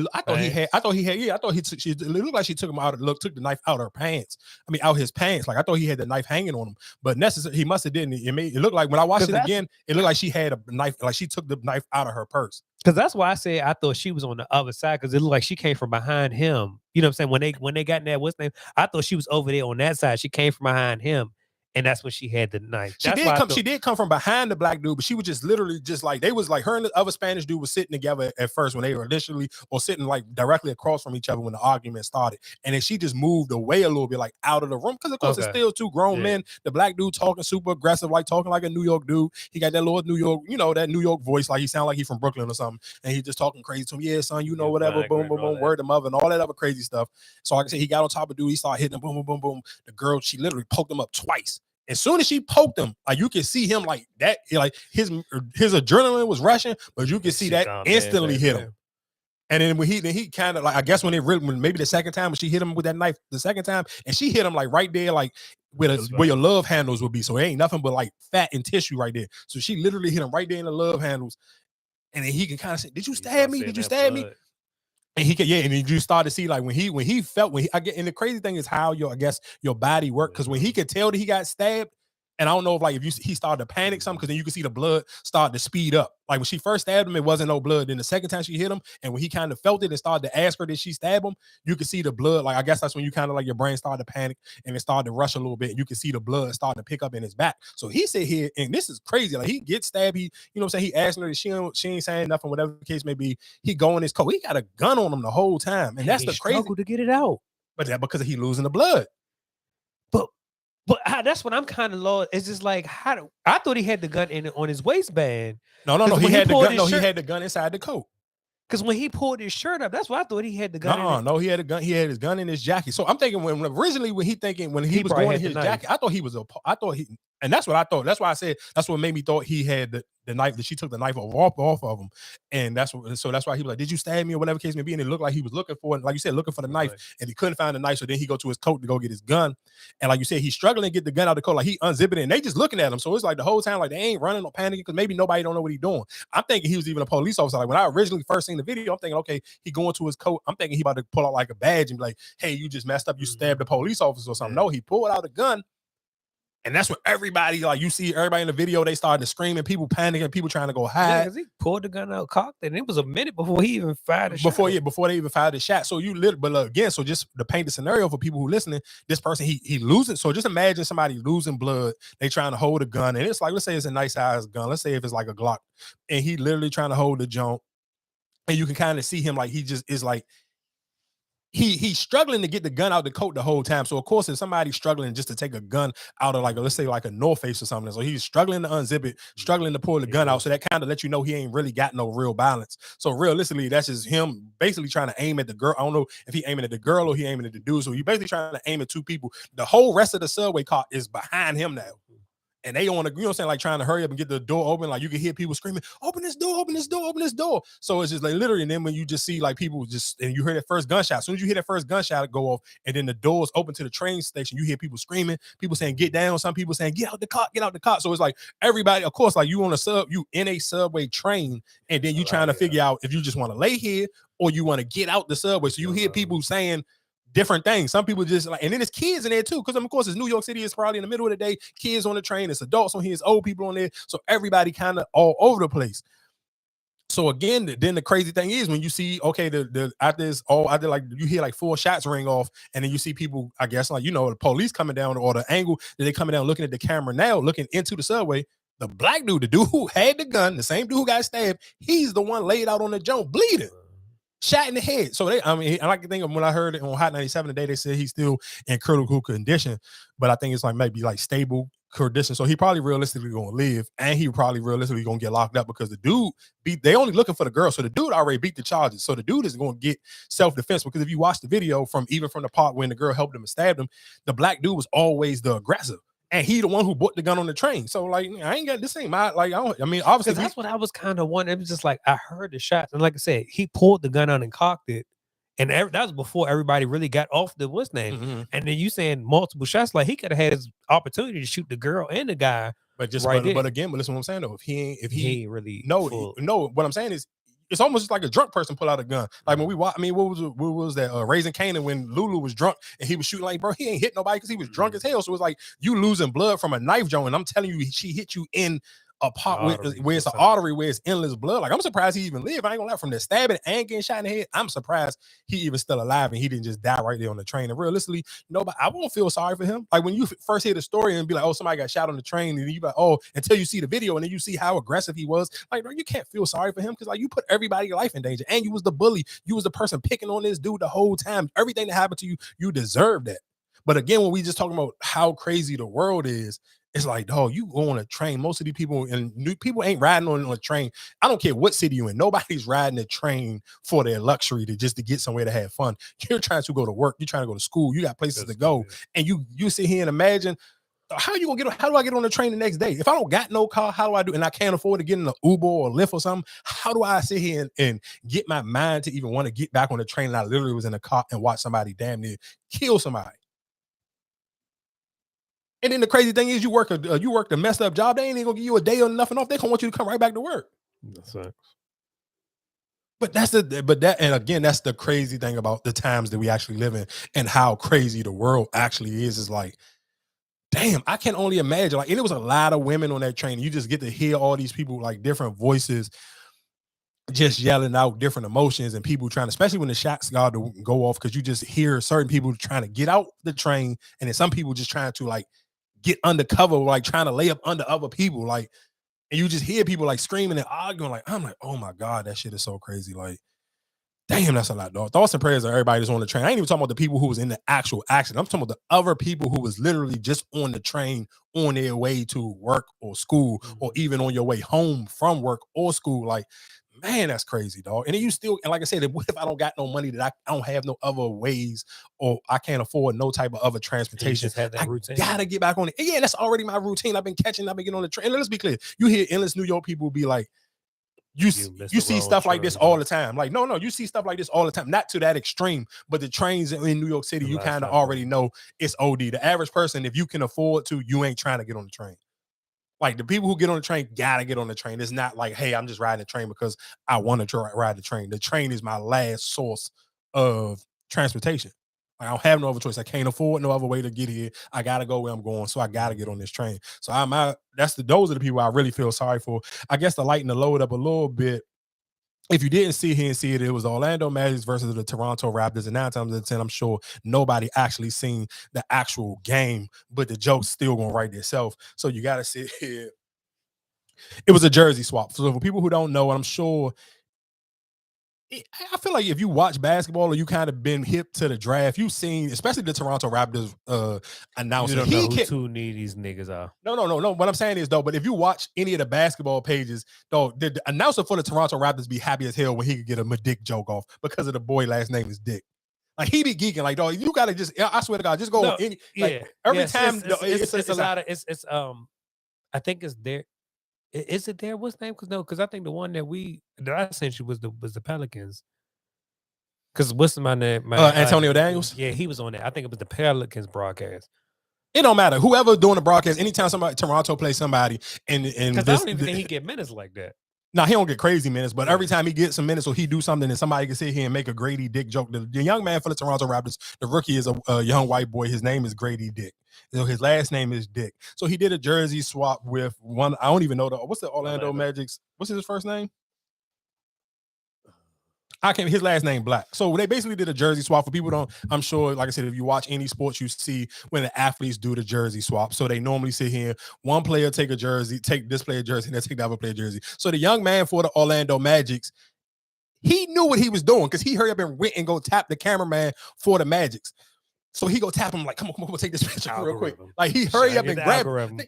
He got the algorithm. He literally may have the best jersey swap of all times. I'm surprised that what's the commissioner name? Adam Silver. I'm surprised he ain't find them yet. But you it's too funny. It's like you almost can't find them. But so what he did was the dude for the Orlando Magic. Like I said, his last name was Black, so he get a white dude, and of course, and the dude, Grady Dick is again, like I said, he a white dude. He looked like a country, like a hillbilly looking type of white boy, tall, slinky white kid with a little like kind of like curly orange red hair type of vibes. So he give him the jersey, his Orlando Magic jersey say Black, because his last name Black, and then the Black dude for the Orlando Magic take his jersey, his last name Dick. So they hold the two jerseys together and say Black Dick. So of course everybody sit here and run with the memes. So basically somebody on Twitter made a list of people that Grady Dick don't need to do jersey swaps with for the rest of the year. James Harden, so it'll be Harden Dicks or Dick Hard. Marcus Smart Dick. Jalen Snugs, Snug Dicks. Yo, CEO Mikey. What is it? Weldon Monroe. I don't get it. What the Dick Monroe? I guess. Trey Young would be crazy. Young Dick. Josh Giddy Dick, that would be crazy. Derek Lively Dick. Christian Woods, of course, Wood Dick or Dick Wood. Nazir Little, of course, Little Dick. Hey, I'm just either one of the Toppin bros is OG Toppin or his brother Toppin. Toppin Dick would be crazy.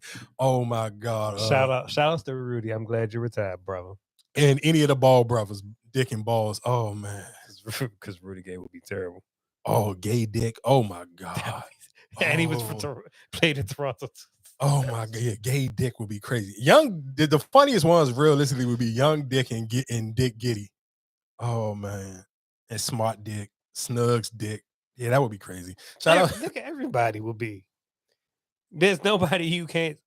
Because you gotta think about it. If you just using last name, if you just, but it's some niggas who last name just it wouldn't mean like okay. If Davis Davis Dick wouldn't be funny. LeBron James Dick wouldn't be funny to some extent. No, that Young Dick is hilarious, and Gritty Dick or Little Dick, Giannis, Lively Dick. That's too many words. Like Giannis' last name too long. Like most. But I mean, you could barely read his damn name. Like most people still, this nigga been in the league for damn near 10 years now. People still struggle to say, oh, like if he did a jump with a joker, like niggas ain't like. These last names right here is ridiculous. The Young, the Little, the Light, the Lively, Wood, any one of the OG Toppins, yeah, like that would be like Toppin Dick would be no C. But again, shout outs to Grady Dick, and shout outs, I forgot the little young man last name for the Magic. But y'all gave NBA fans a hell of a goddamn meme over the weekend. Let that joint load up.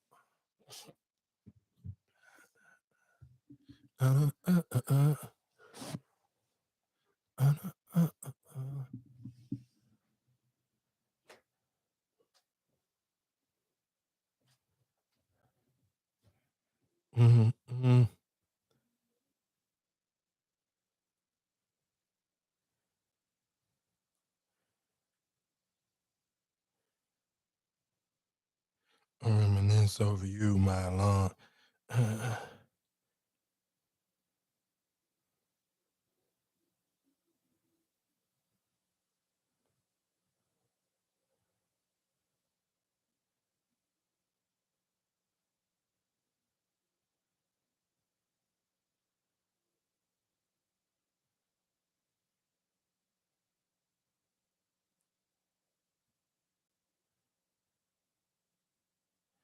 Get it sexy.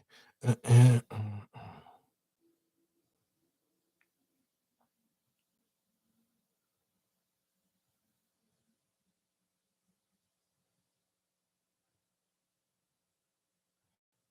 this is John Monopoly, Kanye's manager. How you doing? How you doing? I'm doing good. How you doing, sir? I'm good. That being said, Get it sexy. Get it sexy.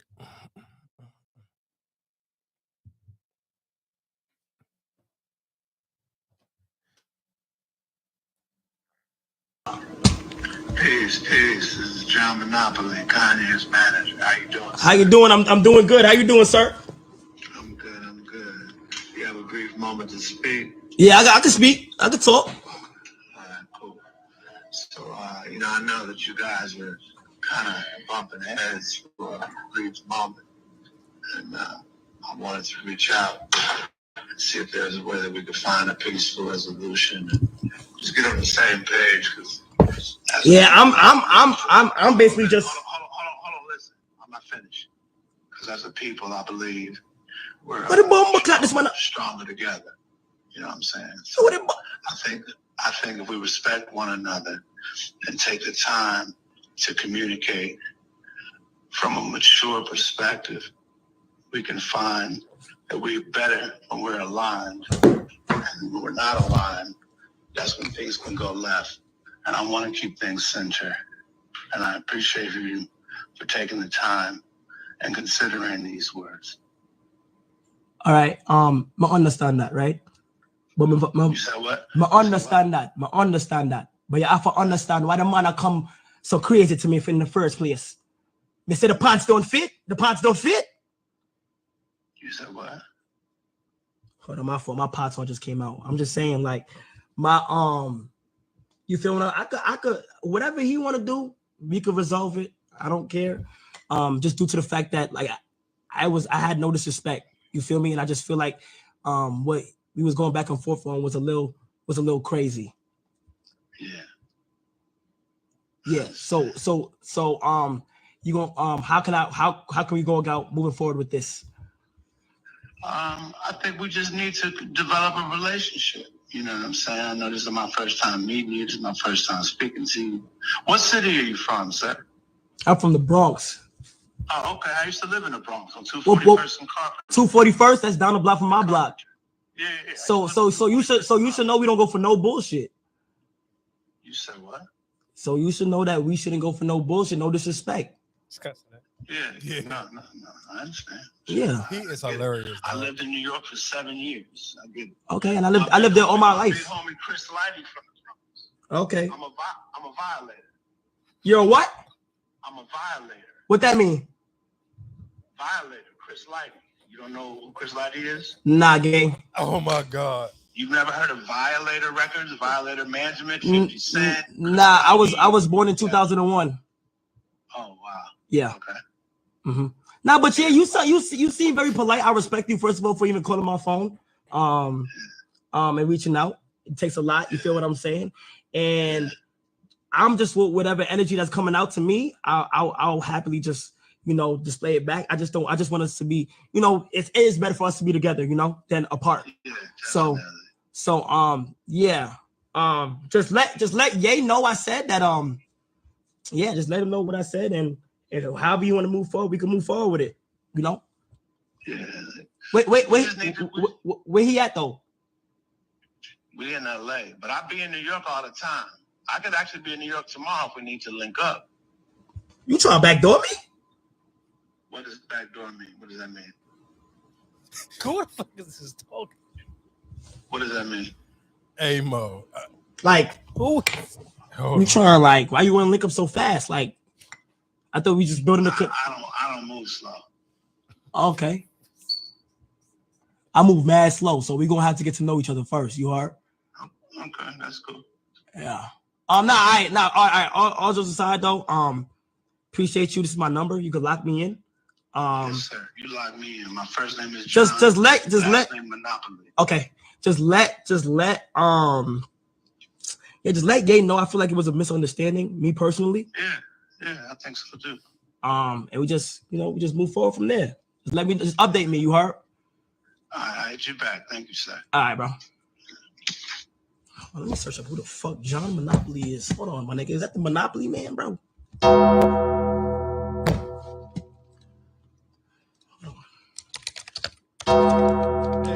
It be the fucking Undertaker sound for him and goddamn Dr. Umar. Every time they use that goddamn Undertaker clip, though, I be crying laughing. Though he is one of the funniest people on social media. I don't care what nobody say.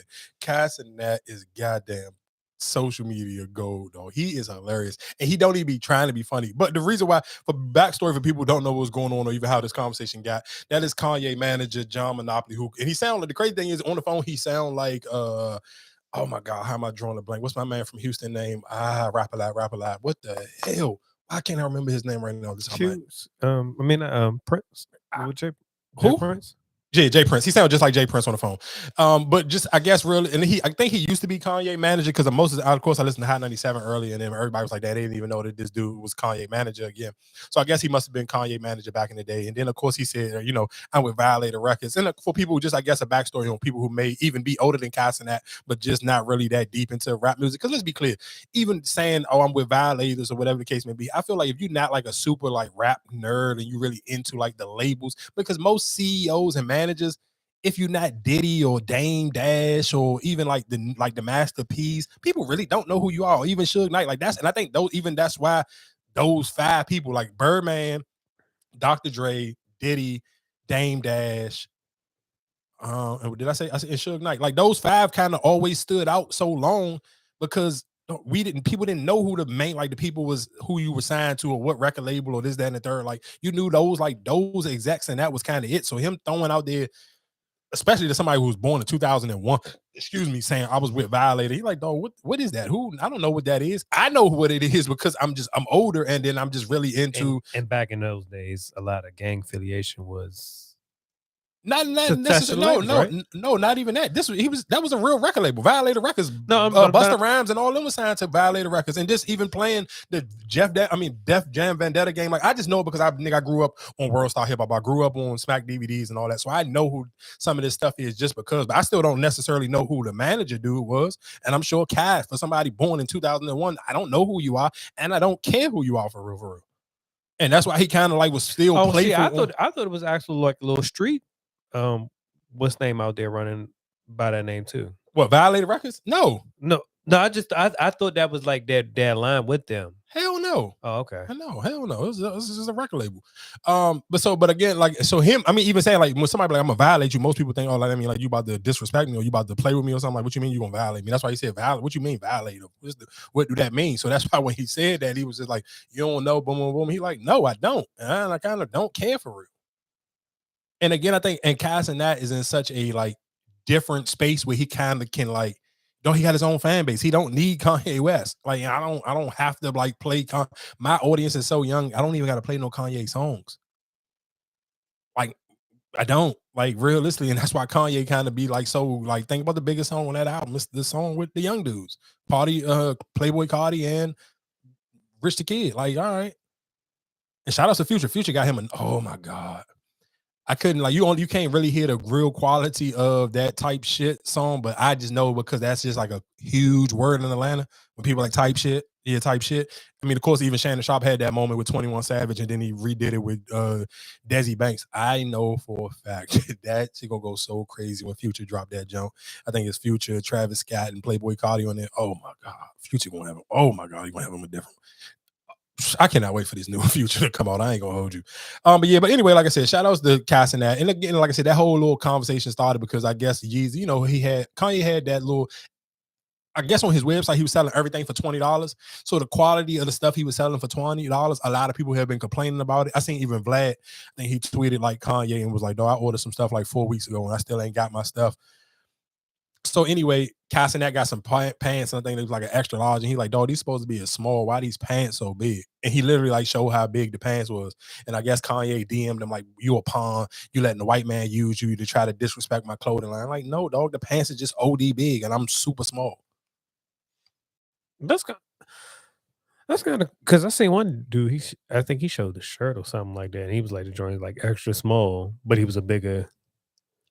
Oh yeah, I did see that dude. That video, it was going viral. The video like was a going little- viral. And he was unpacking his shirt, and it came like in a super like a small bag. Yeah, like or the packaging was real small. Yeah, so I mean, it happened. Like I said, I don't necessarily. I ain't too much crazy you can kind of really take from it. I mean, it happened.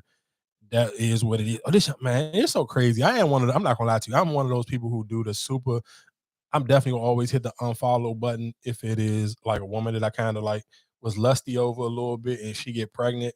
This girl, she from Baltimore. Her name is Reminisce. And I had a song. She had a joint with Lola Brooke that I actually like, but she was walking in the Target and I seen it going viral on Twitter and they was kind of dragging her. So I'm gonna play the video and it's her in Target and she basically, I guess, she not breastfeeding, but was she filling the pumps up? So she walking around with like a halter top on, like you can see it clear as day, like her titties, the top of her titties out. You can see it's like side boob option, and then she got the two things attached to her titties, and I guess she pumping milk while she in the Target. So I'm gonna play this clip. In public, cause I think he would be forgetting that bad bitches is mothers too, and don't care. Yeah, the kids gotta eat. We feeding the children. That I'm pumping in public. Cause I think he would be forgetting that bad bitches is mothers too. So again, I guess and the crazy thing is, and people was in the comments saying, "Oh, nobody in the store even care."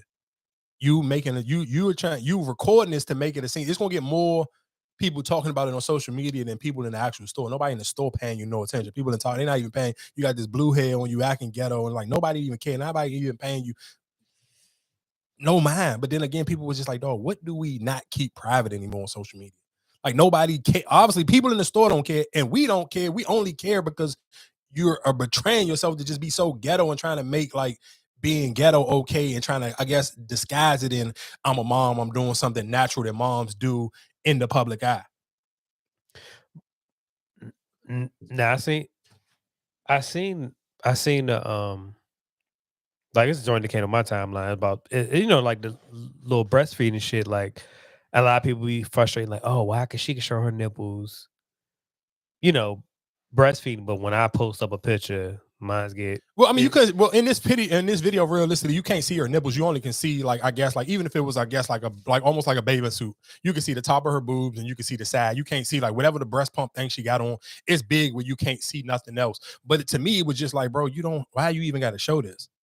And realistically, like, bro, you going to Target. Like, it's not like I could, like, why you couldn't do that and then come out the house and go to Target afterwards? Like, is it that deep that you got to be in the store to do it? Like, it's like, if realistically, it's like you're screaming for attention. And I mean, of course, you got the attention. You're going viral. The video, people was dragging you on Twitter. So you got your moment. And some people don't care. Some people have thick enough skin where they don't care if it's going viral for something good or something bad. They got the skin that they can kind of hold it whichever way it goes. So they like, it's cool with them. They really don't, it don't bother them either way. But it's just like, bro, is it really that deep? Like, why? Did you really have to show this?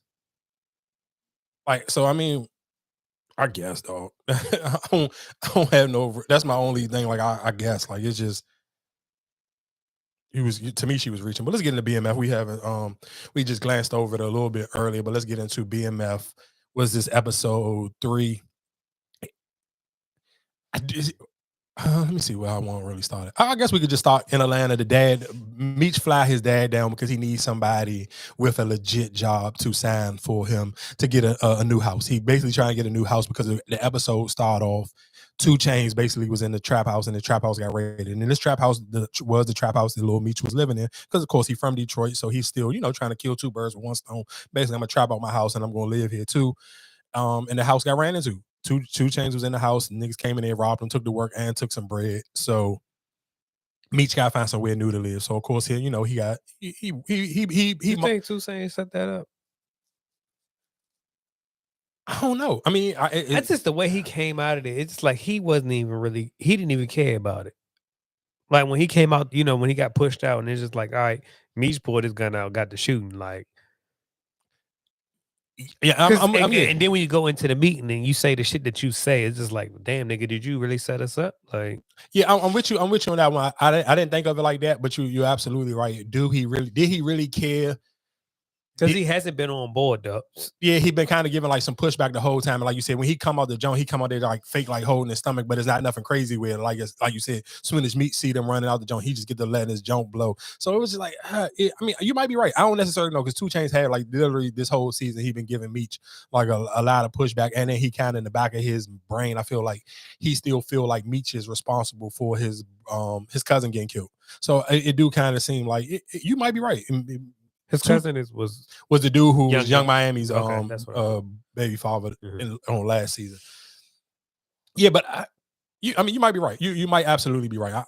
I won't throw that off and say it is wrong. So you might be right on that one. So like I said, he did fly his dad out, flew his dad first class. Of course, he finessing his dad, trying to wind it down and impress his dad to kind of make his dad seem like I'm doing this bad thing, but I'm cleaning it up. And he still, even when the episode first started off, it started with, and I like how they kind of just line that storyline up to let you kind of know, to plant the seed with the musical background, like with him and his dad, like playing the drums and the keyboard in the house together. And it was kind of their little way building up a bond. Because of course, like if you see from season 1, because we're on season 3 now, you kind of never really got to see what type of real bond Meech had with his dad, because it seemed like from just off the rip, they kind of always been bumping heads because Meech was so into the money thing. So you kind of had that little situation where it's always seemed like they've been bumping heads the whole time. So it's just realistic to see that little bond. And then even when he flies dad down, as soon as his dad comes into the house, he's trying to, woo his dad, like, oh, look at the studio, my man built this, boom, boom. What you think? What you think about the sound? Like, he know where his dad's sweet spot is. Like, he know his dad soft for music. He know his dad really into music. So this is the way I'm gonna lure him. So I'm gonna lure my dad in. I'm gonna get him to kind of be like, oh yeah, boom, boom, boom. So which he did. And then at that time they got a big music conference. And of course, I mean, I don't even know if they still have big music conferences now, but I do know at one point in time, like, the music conferences is a thing, and they used to tap. What's so crazy? Like, and that's why I guess like when you listen to people like Joe Budden or just anybody who used to really be in the music business for a long time, and you got to experience, not even mention this, but when they just experience how the money is different in the music business, I always think, because dog, you got to think about it. Rappers used to get paid to go to those things. They used to charge people crazy money to even go to one of those conferences. Like, them conferences wasn't cheap. Like, you had to have some real bread. And that's why even the way they explain it, like, oh, these be all the drug dealers. And that's how he met the dude. Because most realistically, back in that day, if you was an independent rapper from whatever city, 9 times out of 10, if you was moving around, it was a drug dealer who was funding it. So that kind of, even the way they paint, and that's why, again, like for me, I'm saying, and I'm looking at that story, I'm younger. I didn't get to live and experience it, but I'm still old enough to experience being a person putting up money and figuring out like which music conference do you want to go to, or do you want to go here, or do you want to go there? So I understand this whole scenario. So I'm not paying. That's why for me, I'm not paying attention to the Tupac situation, because I'm kind of like, damn, it's crazy how this kind of like, because when you in the moment and you younger, and for Meech to be so young, it's like, damn, for him to even think like that. Because like I said, I've been in that same scenario, of course, not at that same level of money and at that same level on the streets, but still at a smaller level, still be able to afford to get into the joint. But you're not thinking of, oh, damn, you can sit here and network with somebody and meet you a plug or connect or somewhere where he thinking completely different. Like the music is the back burner for him. The music was the front for me. Like this month, you know what I'm saying? Like it was completely different. But when I'm watching it, I'm like, damn, I never thought of this level. So that kind of make you sit for somebody, it make you respect him a lot more. But like, damn, this nigga really was thinking outside the box. Like his brain was on something completely different. And for his dad going in, it's just like, hey, I'm happy. It's like this the music thing. And even for the Miami dude lining his dad up the whole time, it was like, damn, this dude knew who your dad was. Because when he was talking to his dad, like I ain't know who that dude was. So whole time he knew who Meech's father was, and he was lining him up the whole time. And Meech the only person, I don't even know how Meech put 2 and 2 together that fast. Because nobody, I think about all the rest of them is from Atlanta. They didn't know who that dude was. Mm-hmm. And he already, you know what I'm saying? He ain't from Atlanta, but he already made his name in Atlanta. Whoever this dude, I guess he was supposed to be the dude. I think his name was supposed to be Glock. So he done kind of already put the thing down. But for his dad was like, damn, I'm getting to kind of relive a dream, you know what I'm saying, coming to this music thing, and I've never been here before. So that kind of gets short-lived because, of course, niggas gonna be niggas, and they break out into a big fight, and then the police come. You know, his dad felt some type of way because it was basically like, the drugs in the community tear down the community on so many different levels. And his dad felt like this was just a different level of y'all drug dealer money and just, you know, that energy that y'all bring with y'all. You tearing down something else that we had before. But like I said, to me, I just like that whole, like, damn, I just like, damn, I wish I would have thought like that. Like, that was just the way he thought about that whole little music situation and how he was even just bumped into the St. Louis dudes. It was like, damn, that was fire. And then even the St. Louis dude, it was like, he's just trying to clean his money up. His, you know what I'm saying? He's saying, okay, my little cousin, he plays sports or whatever case may be. I'm just trying to let him, you know, get a little bit of taste of the life and have him bump shoulders at an early age so he can kind of, you know, get his mind together before his career take off. And the crazy thing is, the dude who gonna play the sports, that's gonna be the dude that Meech end up building his real St. Louis connection with. But just because, like I said, me watching the Vlad interviews, what else happened in the episode? Of course, who you think really called the CPS on Terry? You think it was? Do you think it was either what's the police officer name, or you think it was Lala? You talking about the black guy? Yeah. Nah. You don't think it was him? No.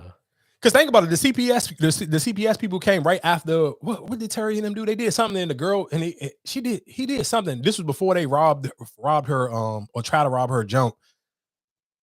I'm telling you, the people, it was either him who called CPS on Terry or it was Lala. I don't know which one of them was, but it was between one of them two. It was either that bald-headed police officer or it was Lala.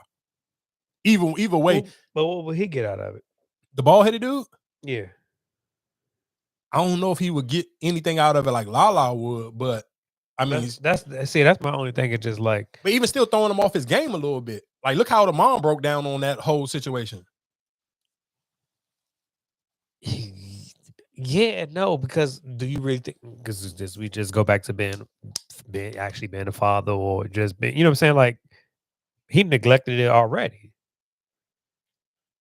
when he was dealing with Lala. He wasn't around, so that's what I'm saying. So would that really, like, all right, whatever they sent CPS, they in the system right now? Do you think that would throw him off his game? Because that's because I think he still really want to be a dad. Because think about how he carried Lala. He kind of really carried her realistically. Like when she was like, "Oh, this coochie miss you, do my man here with no panties on."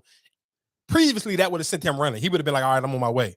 But for him to kind of like play big and like, "Nah, I'm cool. I got my own little situation. I'm focusing on what I got going on. I ain't chasing it."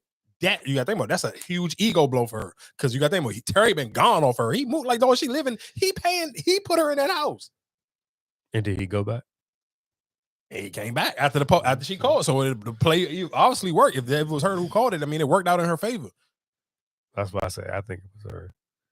Because I don't see what the police officer gained from doing that. I mean, to kind of take BMF out. You Terry the head of the jump right now. You slow Terry down and got his head out the game a little bit. I mean, it worked in your favor. But is Terry ready the big play? I thought Meech was the big play.